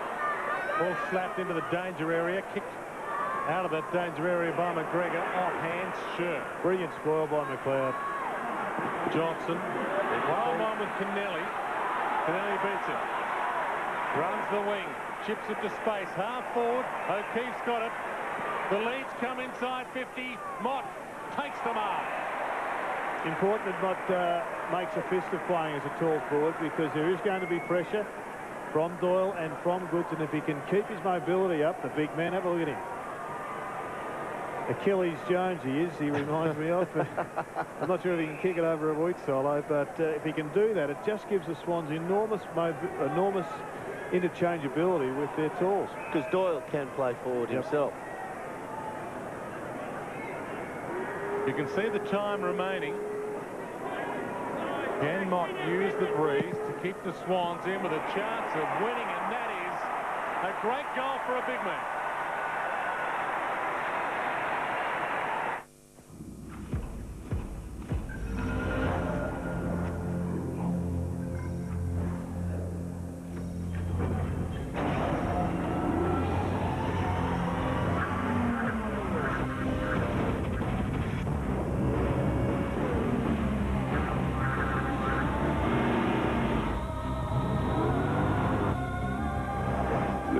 Is back. Game over. Lead cut back to 29 points. Biglands and Goods. Bickley, Kelly, McPherson. Goodwin comes at Kelly. Can't get the handball away. Smart. Goodwin. Johnson. Creswell can't tackle him. Smart. Wide again. Bickley. High inside 50. Sure. Waits. Can't take the mark. It's more Fosdyke. Biglands and Goods. Poetry in slow motion. Those two. Ball hacked inside 50 almost. McPherson. Stolen from him by Goodwin. Bickey's handball smothered by Fosdyke. The game has lifted it here. Free kick paid. Swans will get it. You look at that though, even though Bolton came up with a free kick, he had to contend with 4 Adelaide Crows players. That's the way they play them. They maul them in the middle. Bolton found Creswell on the wing. Inside 50. Mott leads out from the square. One-on-one with McGregor, and Mott gets the free.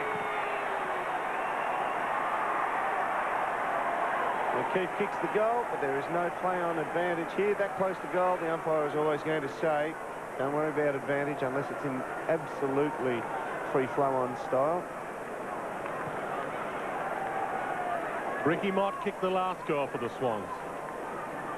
Just a few minutes ago, and the angle was acute. This time, no angle. Distance won't worry him. It's been an hour of football since they were inside 4 goals as a margin. This will put a little scare into the Adelaide Crows camp. Drop punt is a wobbler, and it doesn't scare anyone. It's a behind.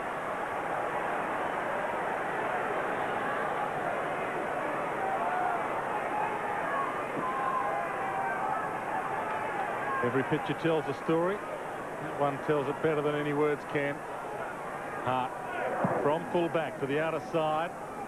Bigland's the target. Good punch, Goods. Bickley, Johncock, McLeod, Bickley. In bright sunshine now at the SCG. Burton can't take the mark. Stevens, crumbs. Fosdyke just gets him. Race on. Binky, Dunkley, ball. Boundary line might beat them all. Get a ball in forward pocket for the Adelaide Crows. Not a massive crowd in at the moment here at the SCG, but they're getting their money's worth. No talk from Tyson Edwards to Stevens to let him know he was getting gobbled up on the chase. Goods tries to thump it towards the boundary line. Eludes Sure for a second to Stevens. Hacks it high to the top of the goal square. Doubt he couldn't trap it. Saddington does. To Goods. Back pocket, no one to go to. Looks up, chips the kick. Oh, Matthews found some space. Long kick from him. Mott's on the lead. Inside 50. Mark's been taken by Crouch.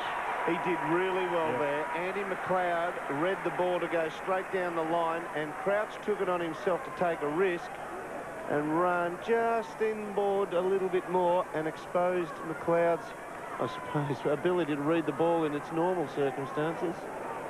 Well, in his player profile, his motto is, if you're going to dream, dream big. Jared Crouch, well, you would think it would be a dream to win this game from here, but he can give them a chance. From 45, he drives it through. Don't write them off just yet.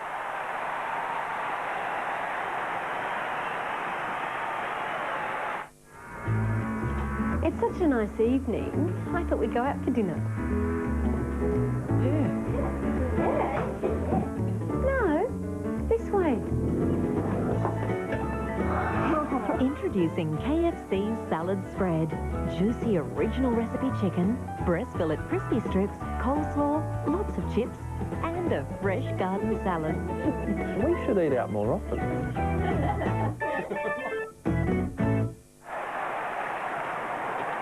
Hasn't been a lot of publicity for this game. The Rugby Union Bledisloe Cup match last night capturing Sydney's attention. Ball knocked down to Crouch. High kick towards half forward. Bennett. Williams. High kick. Wide kick out of bounds on the full. It's been a long time since Adelaide's last goal. Yes, the publicity for this game wasn't all that great. Had to turn 13 pages in to the sports section of the local paper to find some AFL. I was slightly offended until I realised you have to turn 14 in to find the first mention of the Commonwealth Games.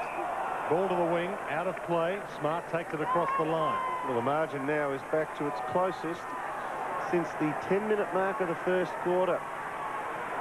And Mark Rashudo, the wild card from last week, is in the same position in the goal square for the Crows.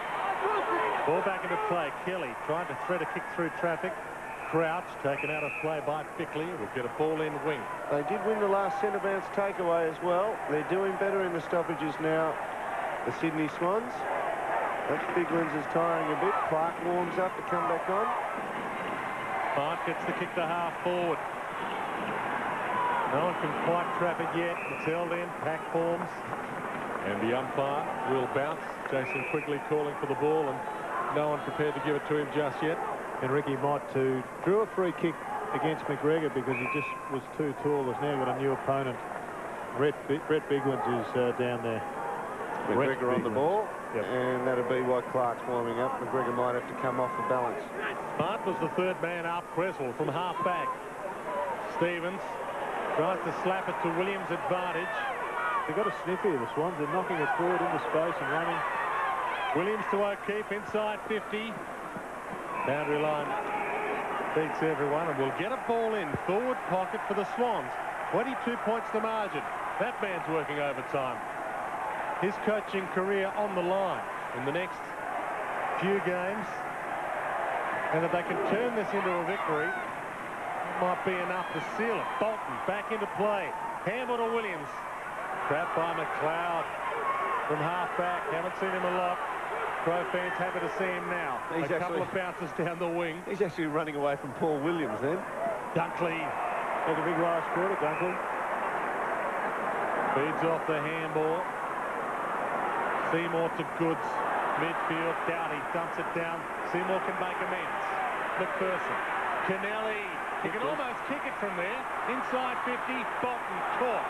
And that's the inconsistency. He had as much time as the Adelaide Crows player for prior opportunity. And the same umpire, Brett Allen, pretty experienced umpire. Well, this fourth quarter, it's the first time that Sydney have had more possessions than Adelaide in a quarter. Currently, they're standing at 37 to 32. They're winning more of the ball. In fact, it's not Brett Allen, it's Mark McKenzie.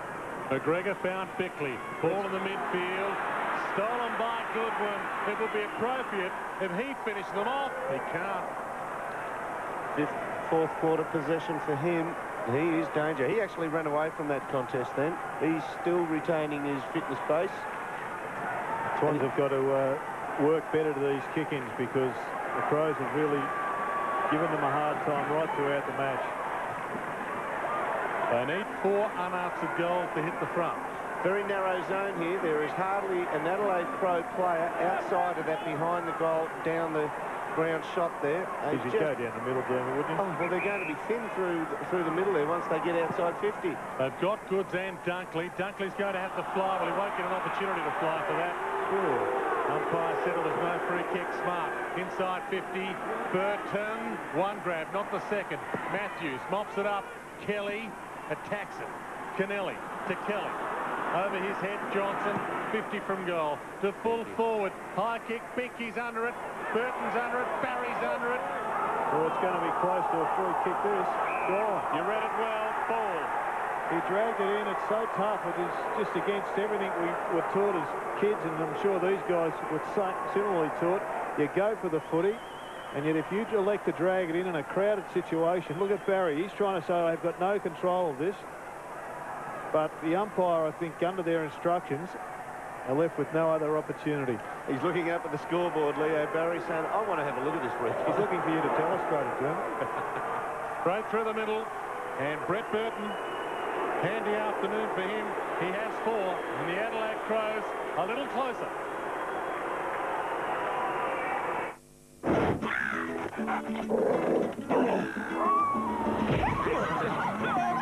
Paul Simpson didn't expect this. Okay. But what happened next was totally unexpected. Good afternoon. Welcome to Amy. Oh, you're a real person. When you call Amy, you'll speak to a real person, not a computer. You're having fun, aren't you?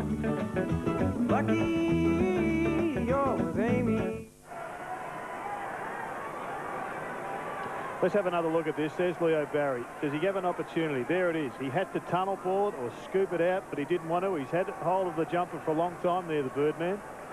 And I think, albeit a tough one, a pretty good decision from the ump.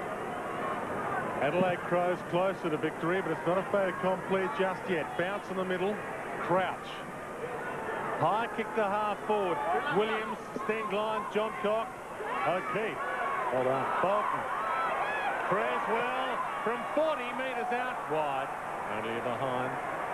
He sprayed them today, Crezza. He Keeps always finding it, though. kicks around the corner, Darren, and sometimes he hits it well, but other times he sprays them. We saw Paul Williams have a similar shot. Rather than getting the body running at the goal, tried to hook it around the corner. Out on the full was the result. Hart. Longish. Ball dropping. Clark caught by Goods. Subtlety. Umpire says in the back. The natives a little restless now.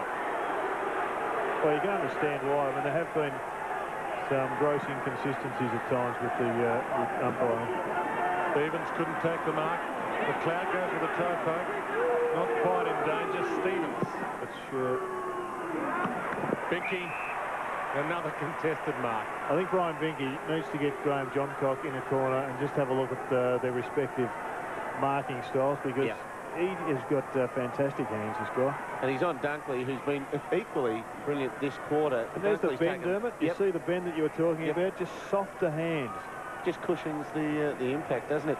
But Dunkley's taken 3 marks inside defensive 50 himself, so this is a good battle of the last quarter between these two. This to seal it. Brings it back, and brings it back too much across the face. It was close, but behind.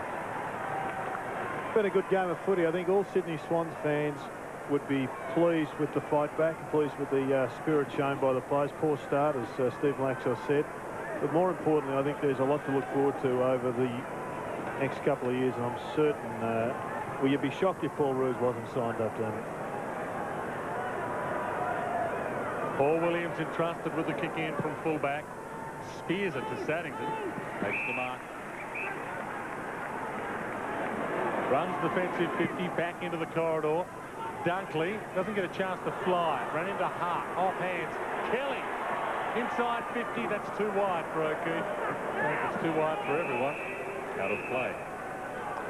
I think there's a fair bit to look forward to if you're an Adelaide Crows supporter. Despite your coach being far less animated than he was last week, he would know that this was always going to be a tough assignment, and to come away with the 4 points is a good result, and they've got plenty to look forward to over the next 8 weeks if they can get that far.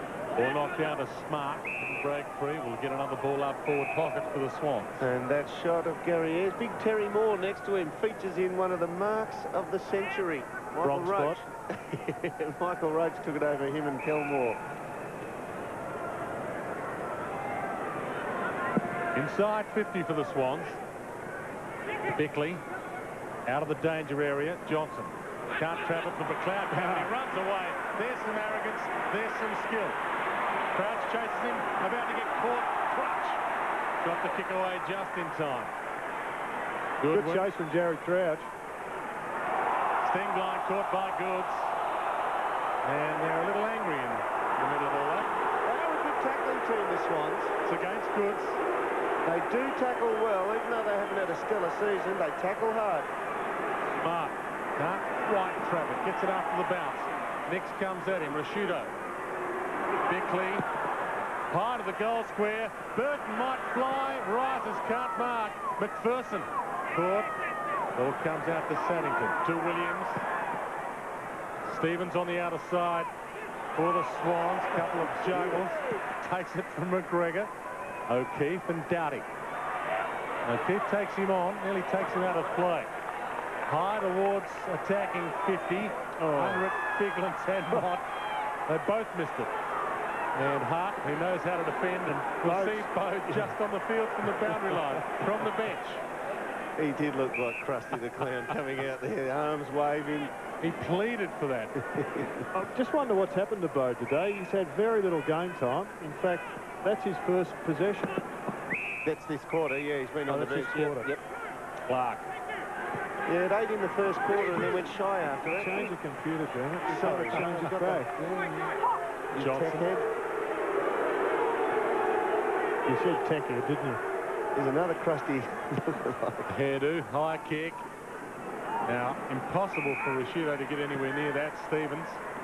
Seymour it was, in fact, missed Kelly. He gathers it now. Loops it towards Creswell. Smart. Didn't quite get in the way. O'Keefe. Bosdyke. You saw him travel inside attacking 50. He had Nix. He goes for goal. Straight over the goal umpire's hat.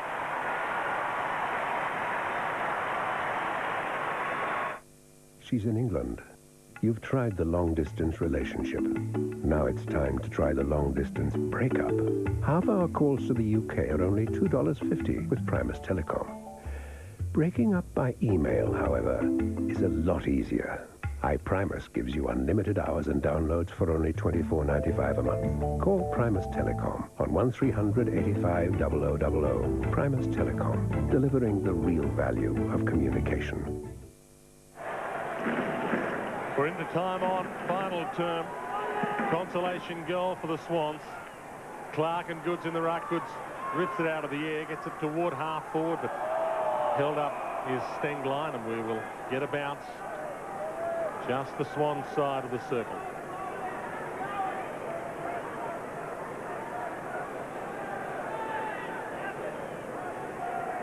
$18,766 here at the SCG this afternoon. Goods stolen by Johnson. Kicks the Crows to half forward. Now on a bounce for Stevens. Taps it down. Gathered by Crouch. Gives to Kirk. Handball to Seymour. Kelly. Running from fullback. Barry. Sits up nicely for him, and Creswell is free on the wing. Can have a bounce if he wants it. Goes with the long pass to Bennett. Gets there. 50. Crowd still finding voice. Bennett can lose it at that rate. Inside 50 to McPherson. Has it in the forward pocket.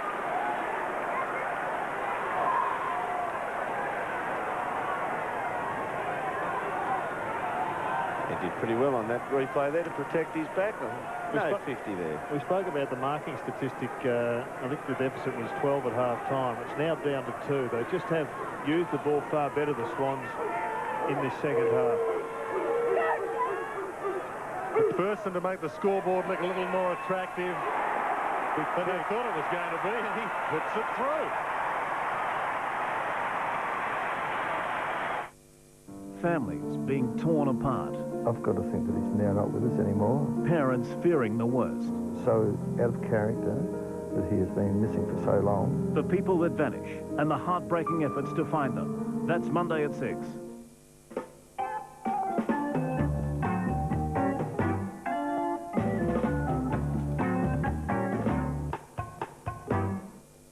All new Burjo's Catchphrase begins Monday, August 12 on 9.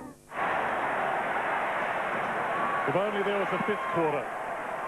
Bounce in the middle.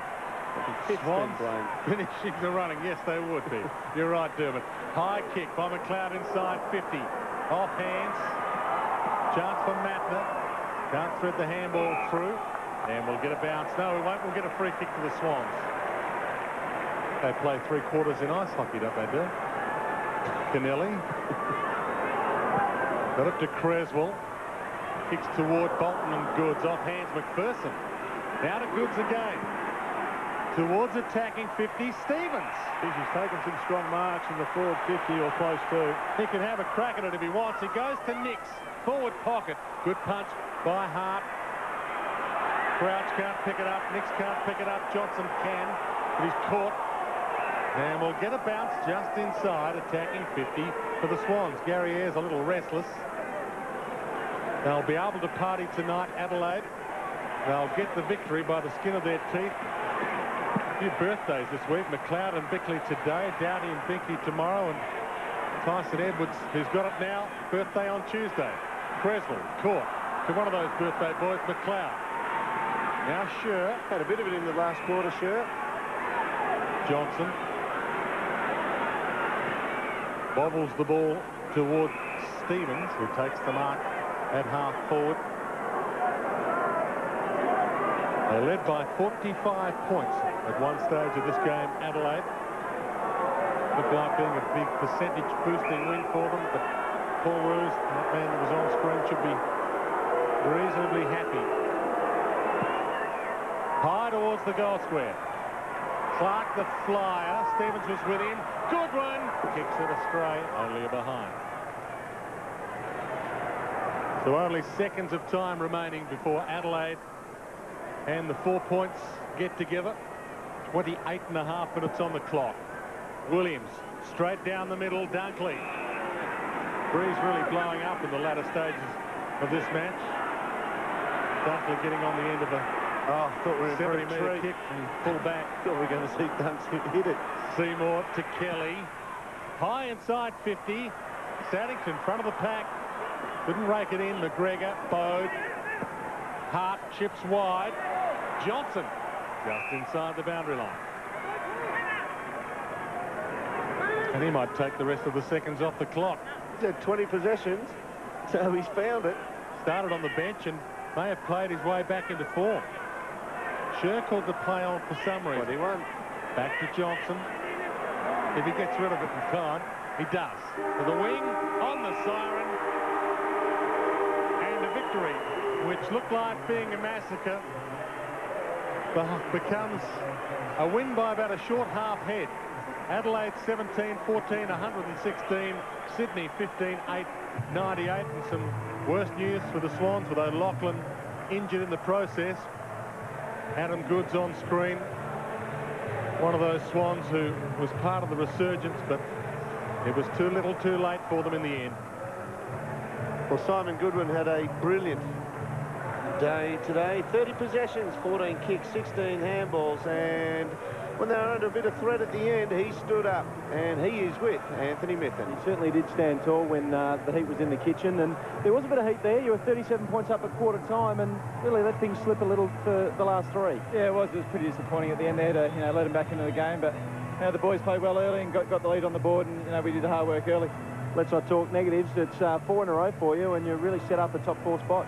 Yeah, we've won 4 in a row, and we just want to keep the momentum going now. It's tight for spots up there, so we just want to keep on winning.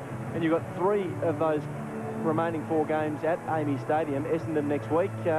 Good time to get them, perhaps. Yeah, it's a good time to get home and get in front of the home fans and, really finish the season off well. Your own form's been spectacular, and Gerard Healy's listening upstairs. He wants you in the Island touring squad again, and All-Australian last 2 years. It'd be great to get the trifecta.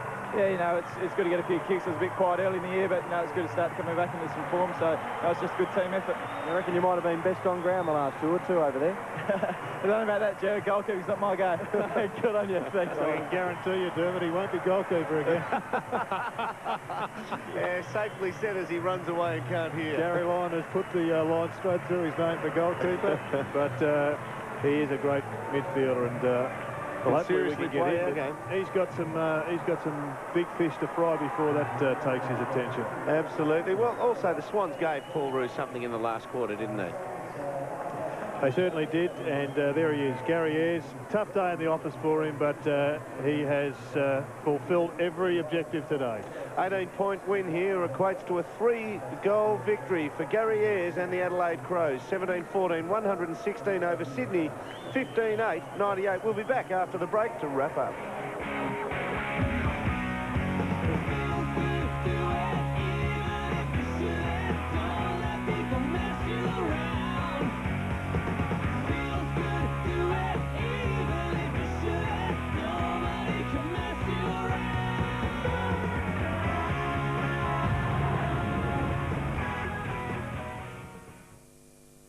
Coming soon to Channel 9. What company is this? Company! Experience an unparalleled television event, unlike anything you've ever seen. These men have been through the toughest training the Army has to offer. Hooray! From Academy Award winners Tom Hanks and Steven Spielberg comes an epic saga of conflict, courage, and sacrifice. I lost a man today. I don't even know enough to buy a beer. And a fight against tyranny that will live forever. I'm ready to face that, and every one of us had better be too. The award-winning story based on actual events.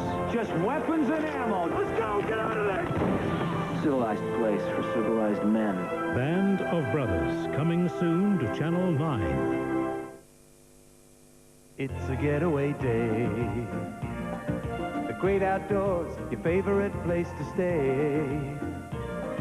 And everything's alright as day fades into night.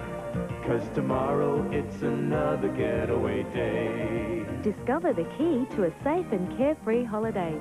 See an association member today. It's gonna be another getaway day.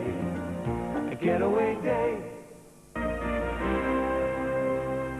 Today, Brand Power looks at the only fermented milk drink made here in Australia, and that's Yakult. A leader in probiotics for over 65 years, Yakult is made fresh every day at Dandenong, Victoria, where more than 200,000 bottles are produced daily. To guarantee the count of the unique Lactobacillus casei shirota strain, every batch is individually monitored and tested. Ensure you look for this Yakult pack in your supermarket. It's the only one made fresh in Australia. Brand Power, helping you buy better. Buy a quilt this month at Designer and you'll get an entry which goes into this barrel. You could win $10,000 in cash. The entry has all the details. This is our $10,000 thank you to you, because we're going to sell 10,000 quilts. And cop the prices. 100% goose down quilts, winter weight, box stitch so the filling won't move, and another $300. Queen size $169.95, king size $199.95. Buy a quilt and you could win $10,000 in cash. Everyone's a winner with value, range and your choice of finance options from Radio Rentals. Do you realise you can rent this Simpson washing machine for 61 cents a day? That's less than this packet of chips. In rent now at Radio Rentals. Radio Rentals, we know our stuff. You know our famous $109 service and tune. Costs have gone up. The price must go up soon. This could be your last chance to book a $109 service and tune at Profix. We can't hold the price down much longer. Classic. Because sometimes the only thing you want more than chocolate is more chocolate. Thorpe and Hackett, the rivalry that makes them world beaters. We're just two peas in a pot, really. Also, drought, how our farmers are wrecking the land. The environment and our rivers are paying the price. 60 Minutes, tonight. Comedy sensation Tim Owen leads a homegrown cast in a side-splitting movie premiere. You didn't provoke him. No, we didn't provoke him. Oh, maybe we did. Oh, yes, we did. This guy's good. The Crack, 8:30 tonight on Channel 9.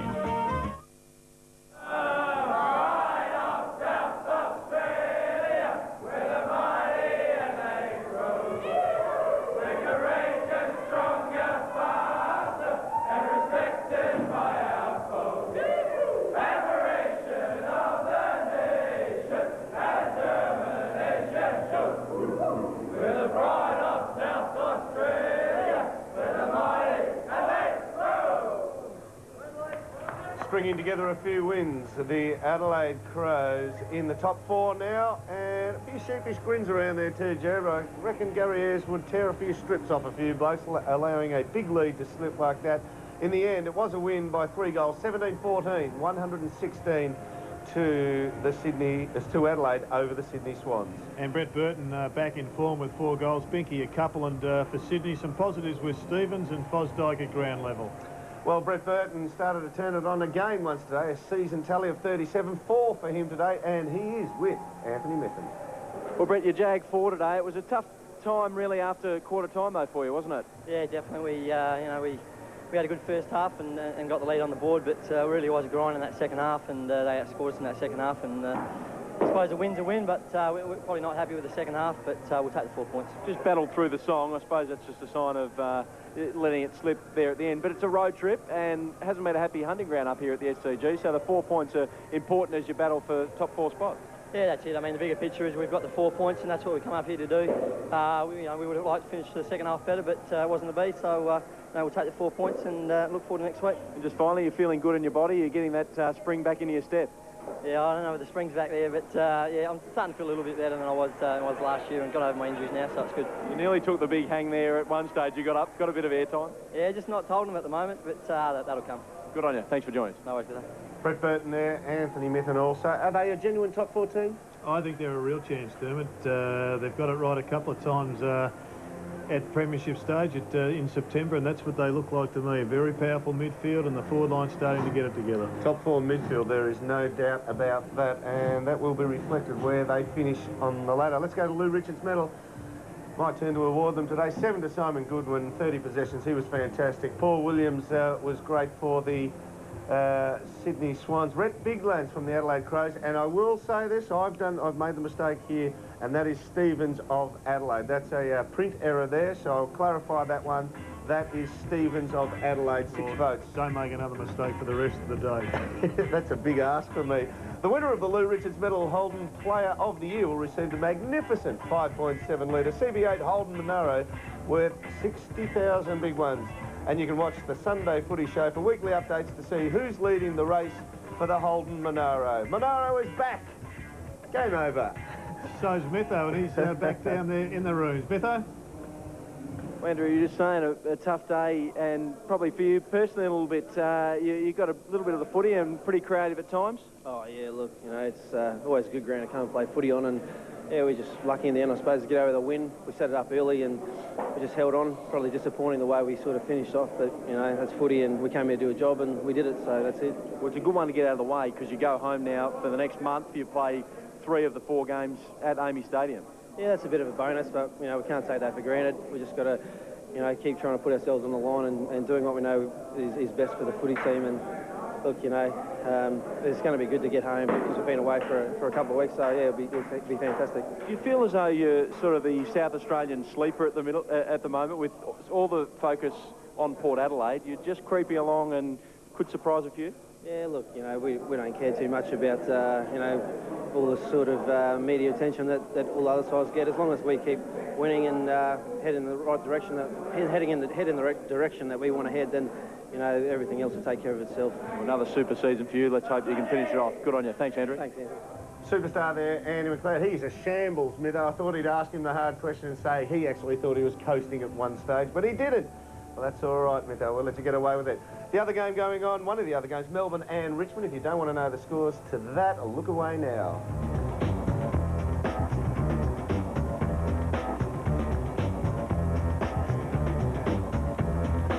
Oval, there is another game going on between the Western Bulldogs and the West Coast Eagles, and we'll roll up the scores on that one. The Doggies 15-3-93 to West Coast Eagles 12-5-77. One of your good mates has kicked 6. Nathan Brown has got 6, and geez, some straight kicking there. Wouldn't be too much wind at Optus Oval.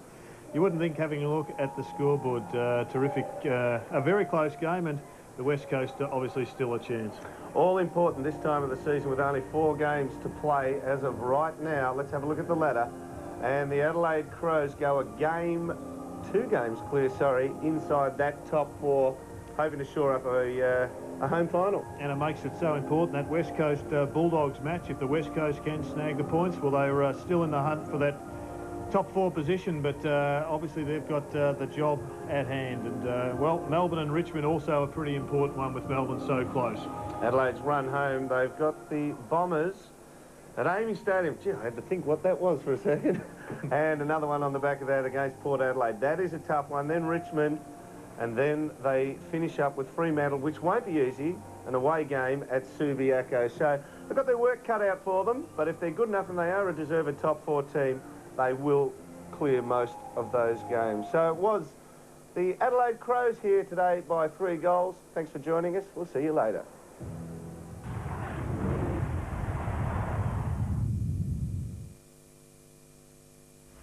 AFL Premiership Season 2002, brought to you by its premier partner, Carlton and United Breweries. And our telecast sponsors, Carlton Draft, the official beer of the AFL. Duracell. Amy. Primus Telecom, delivering the real value of communication. And the Navy, Army and Air Force. 6:30 tonight, changing rooms and location, followed by 60 Minutes. Then Jim Owen stars in the premier Australian comedy, The Crack.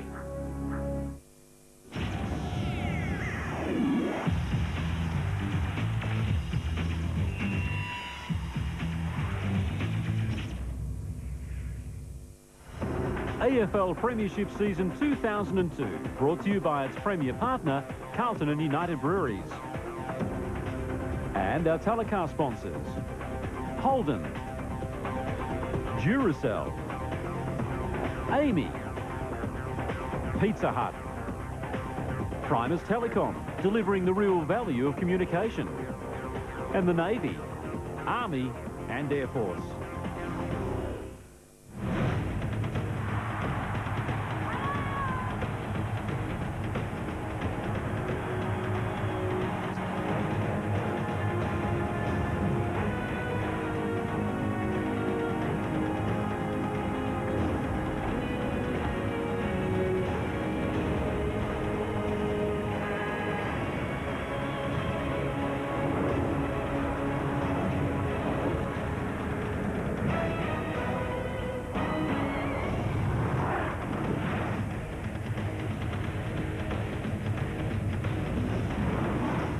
Good afternoon and welcome to AFL Sunday. Melbourne versus Richmond from the MCG is what's on offer for you this afternoon. We might actually just first up take a look at the Melbourne rooms there, and well, all pretty relaxed in the Demon dugout. There's Shane Woden. The scenario is quite simple for Melbourne today. They must defeat Richmond, and they've got a real shot then of going up to 5th on the AFL ladder. Percentage-wise, they can certainly do that, depending on the West Coast Eagles, of course. You may have noticed in one of the shots there, young Simon Godfrey with an instruction close at hand, basics. And basics is the name of the game as far as the Demons are concerned today. For Richmond, it's simply an opportunity to salvage something from what's been a wretched season 2002. All right, some of the highlights now from the first quarter at the MCG. Umpires today, Mitchell, Kelsey and Baldwin. Quick hands, Vardy releases Woden. On his non-preferred side, that is beautiful. Kick 6 last week against Port Adelaide. In he comes. It's a difficult shot, but he's a straight kick, and that is perfect. A goal for Neitz. Chance now for Melbourne to run it out, except for Tivendale now. His kicking is usually pinpoint, except when he's kicking at the goals. He puts it out in front of Kellaway. Arches the back. Hand power opportunity. Ball stays in. Here's a chance for Stafford. He kicks. And kicks an absolute ripper. First goal of the Tigers. They trail by a point. Coughlin gets the ball out the back door. Rogers. Quick hand start on the bench. Turnover. Direct. White. They're out. The Demons are away. Uze. Long ball. Robinson got the set. Lost his opponent. It's a great kick. And Robinson was marked 20 metres out. 42 goals last year, so he's an important ingredient up forward as Russell Robinson. No mistake here. He's nailed his first, the Demons second. From the kick in, the Tigers now have got numbers and runners all the way up the members' side. Kellaway over to King. They're probably the two you don't want to get the ball, though. They're disposal ordinary. They're mucking around with it here, the two of them. In the meantime, all the Tigers have been manned up as King runs around, gets his handball going. They might have a shot from 50. Fiora's a good kick. Inside he goes. They've worked it beautifully. Here's a shot coming up from Mills. And Mills has kicked the goal, I think. Mills has kicked the goal. And the Tigers are level with the Demons. Pinpoint kick needed. It was indeed, Gary. Hall. The relief player again, Mills, kicks forward, the Talls are worried. Stafford directly in front. It's a lovely push too, I think, Brian. Yeah, Miller's come onto the ground, Rod. Started on the interchange bench, and there he is, Brad Miller, playing on Greg Stafford. Big ask for the young kid. It was just a nice little shove that's well disguised. Probably pushed him into Richardson, which didn't highlight it for the umpire enough. This bloke is being as dangerous as any. Stafford got 3 last week. I think the first direct shot at goal from a mark from one of the 3, and he's kicked it. Got his second. Boundary throw in. White gets the tap. Leoncelli. You can hear the players calling for it. It's been intercepted by Duncan Kellaway. Didn't want to. He's kicked it inside out. Torpedo. And he's put it through. Duncan Kellaway's first goal of the season. 3 consecutive goals for the Tigers. Sees them in a commanding position with 3.5 minutes left in the quarter. Ottens, Bowden, had not much of it. Ward, they can go long here. Neitz has won out directly with his opponent, and Gatlin marks. Kick 2, the Demons, both from set shots, and this will be the 3rd set shot goal if he is to convert. David Neitz got his second. Okay, quarter time at the MCG. The Demons 3-2-20. 7 points behind the Tigers, 4-3-27. Now, just want to show you an incident emanating from that first quarter involving Matthew Richardson and also Russell Robertson there. It was late in the term and probably nothing untoward, but certainly worth having a look at, certainly in this day and age where gestures by players and coaches are such a part of the game. There he is just mentioning to him that it is in fact still the first quarter. Russell Robertson doesn't take too kindly. A clash of heads there. Now, we certainly don't want to be judge and jury. The AFL will probably take a look at it, but if you were Matthew Richardson, really you wouldn't have anything to worry about of any great regard there. The other big game today is, of course, at Optus Oval. It's the Western Bulldogs versus the West Coast Eagles. Now, late in the third term, it's the Bulldogs 18-5, 113 to the West Coast Eagles 13-6, 84. So the Western Bulldogs certainly doing the right thing by Melbourne. As I say, that match is pretty well dependent on where Melbourne go on the ladder after today's game. So plenty of action for you this afternoon. We'll keep you updated on that match right through the afternoon. For the moment, though, we'll take a break. When we come back, the second quarter action from the MCG.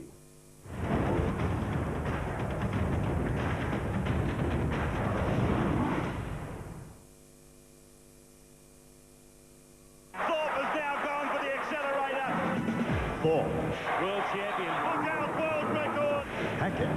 Look at them. Together. I like to beat you the most. He's broken the world record. The rivalry that makes them world beaters. We're just two peas in a pot, really.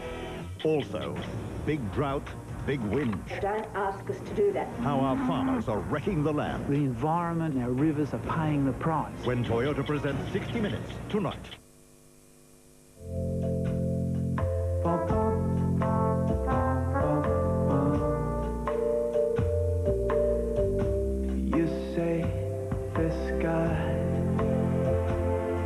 This guy's in love with you. Yes, I'm in love. Caprice Series 2. Only the best. The way I do. During the Sydney to Hobart, I was a helicopter pilot flying Seahawks with the Navy. At night, under bad conditions, we managed to rescue 2 survivors from the Winston Churchill. Probably the best thing was when I received a letter from one of the wives. It described to me how he wasn't just a survivor, he was a husband, father, family man. Rewards like that, you just can't buy. They call him the King, one of the greatest centre-half forwards to play the game. This Monday night on Foxtel, get the real Wayne Carey story in a Fox Footy Channel exclusive. The controversy, the rebuilding, the future, the most anticipated interview of the year, the most respected interviewers in the business. Wayne Carey, 8:30 Monday, live, exclusive and unedited on Fox Footy Channel. Call Foxtel on 131 999.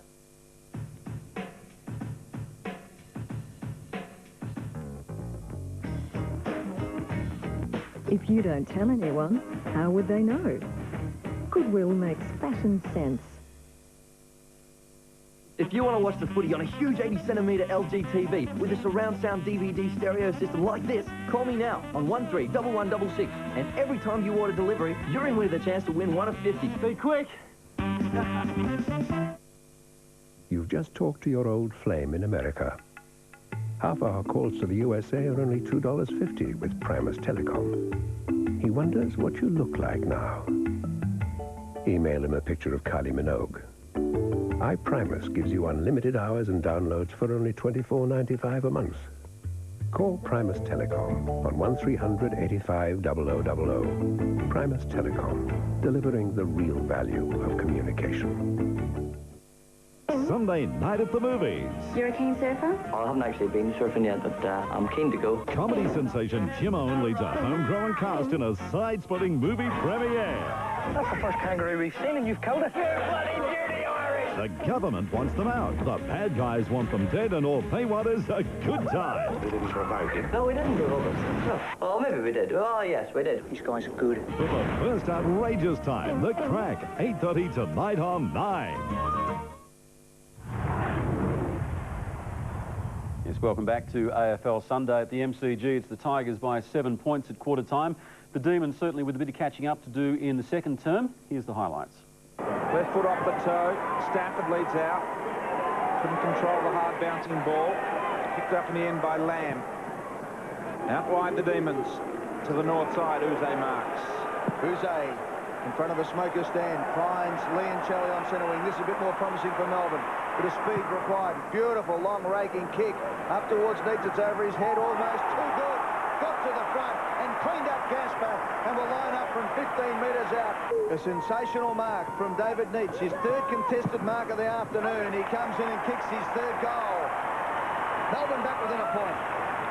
Gives it a good roost outside the 50. Oh, Jolly takes a screamer.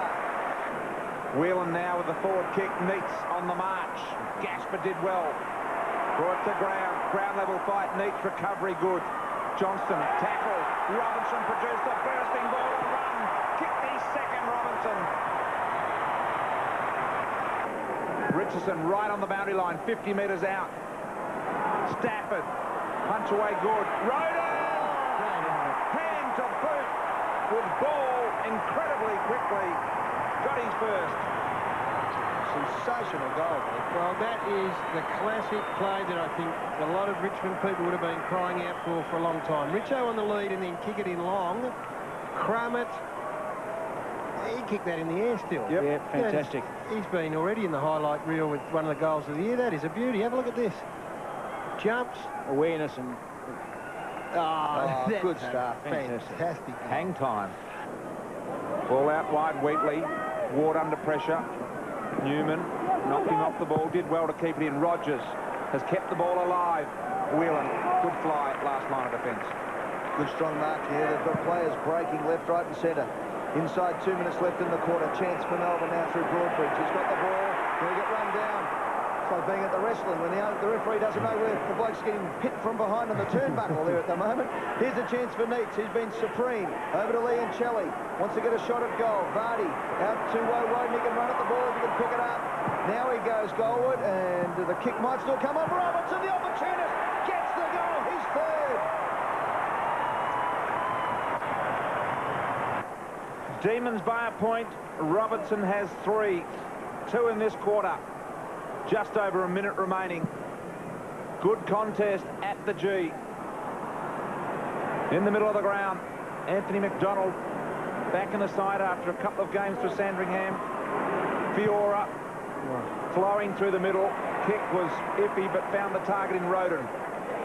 Long way from home. Roden gets it down. Stafford, a genuine one-on-one. Bizzle got back to help. Stafford almost mark off hands. Richardson. Umpire plays the advantage. It's a goal. Matthew Richardson's kicked his first. So it's half-time at the MCG. Melbourne 6-4-40, trailing the Tigers 6-9-45. So Richmond certainly maintaining their ascendancy there over the Demons. Now, we'll take a break. Just before we do, updating the score from Optus Oval, the Western Bulldogs in action against the West Coast Eagles there. Since last we updated that score, the Bulldogs have in fact kicked another goal. It's basically three-quarter time, 18-6, 114.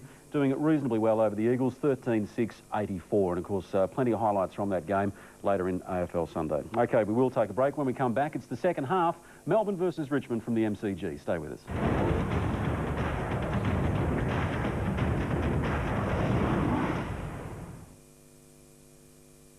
Tonight, something fishy's going on. What's this?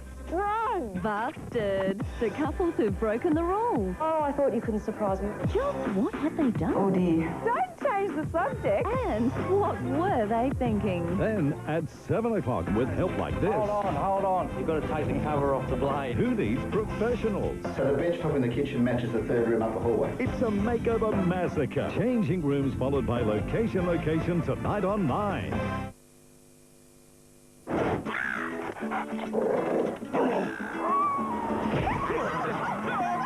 Paul Simpson didn't expect this. Okay. But what happened next was totally unexpected. Good afternoon. Welcome to Amy. Oh, you're a real person.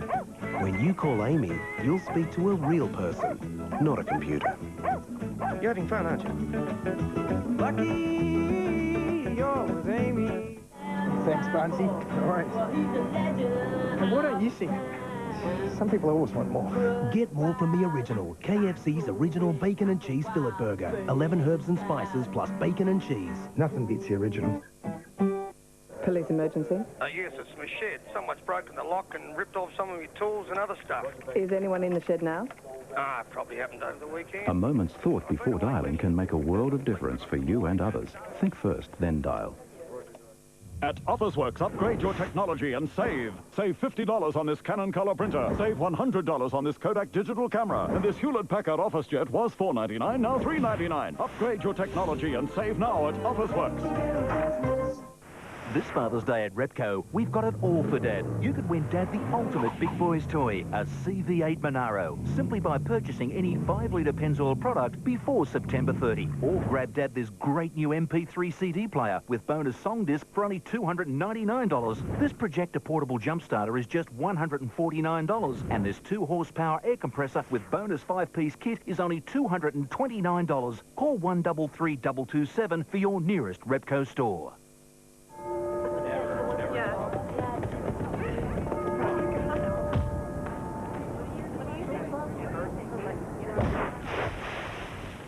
Don't let hunger pains hit you.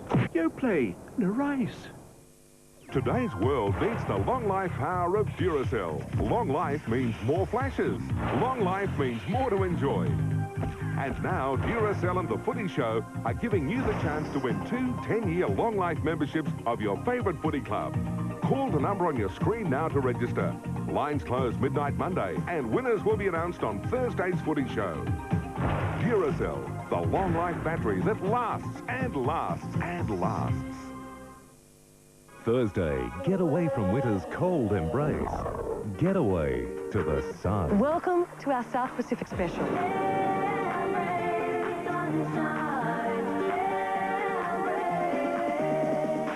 Everywhere from the world's most beautiful lagoon to the most perfect sea, sand and islands in the sun that paradise has to offer. I'm going to take you to heaven. Get away to the sun. South Pacific Special, 7:30 Thursday on 9. This AFL coverage proudly brought to you by Holden, Pizza Hut and the Navy, Army and Air Force.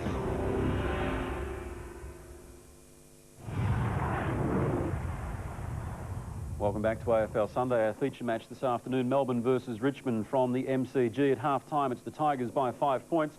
I can tell you it's an enthralling second half coming up.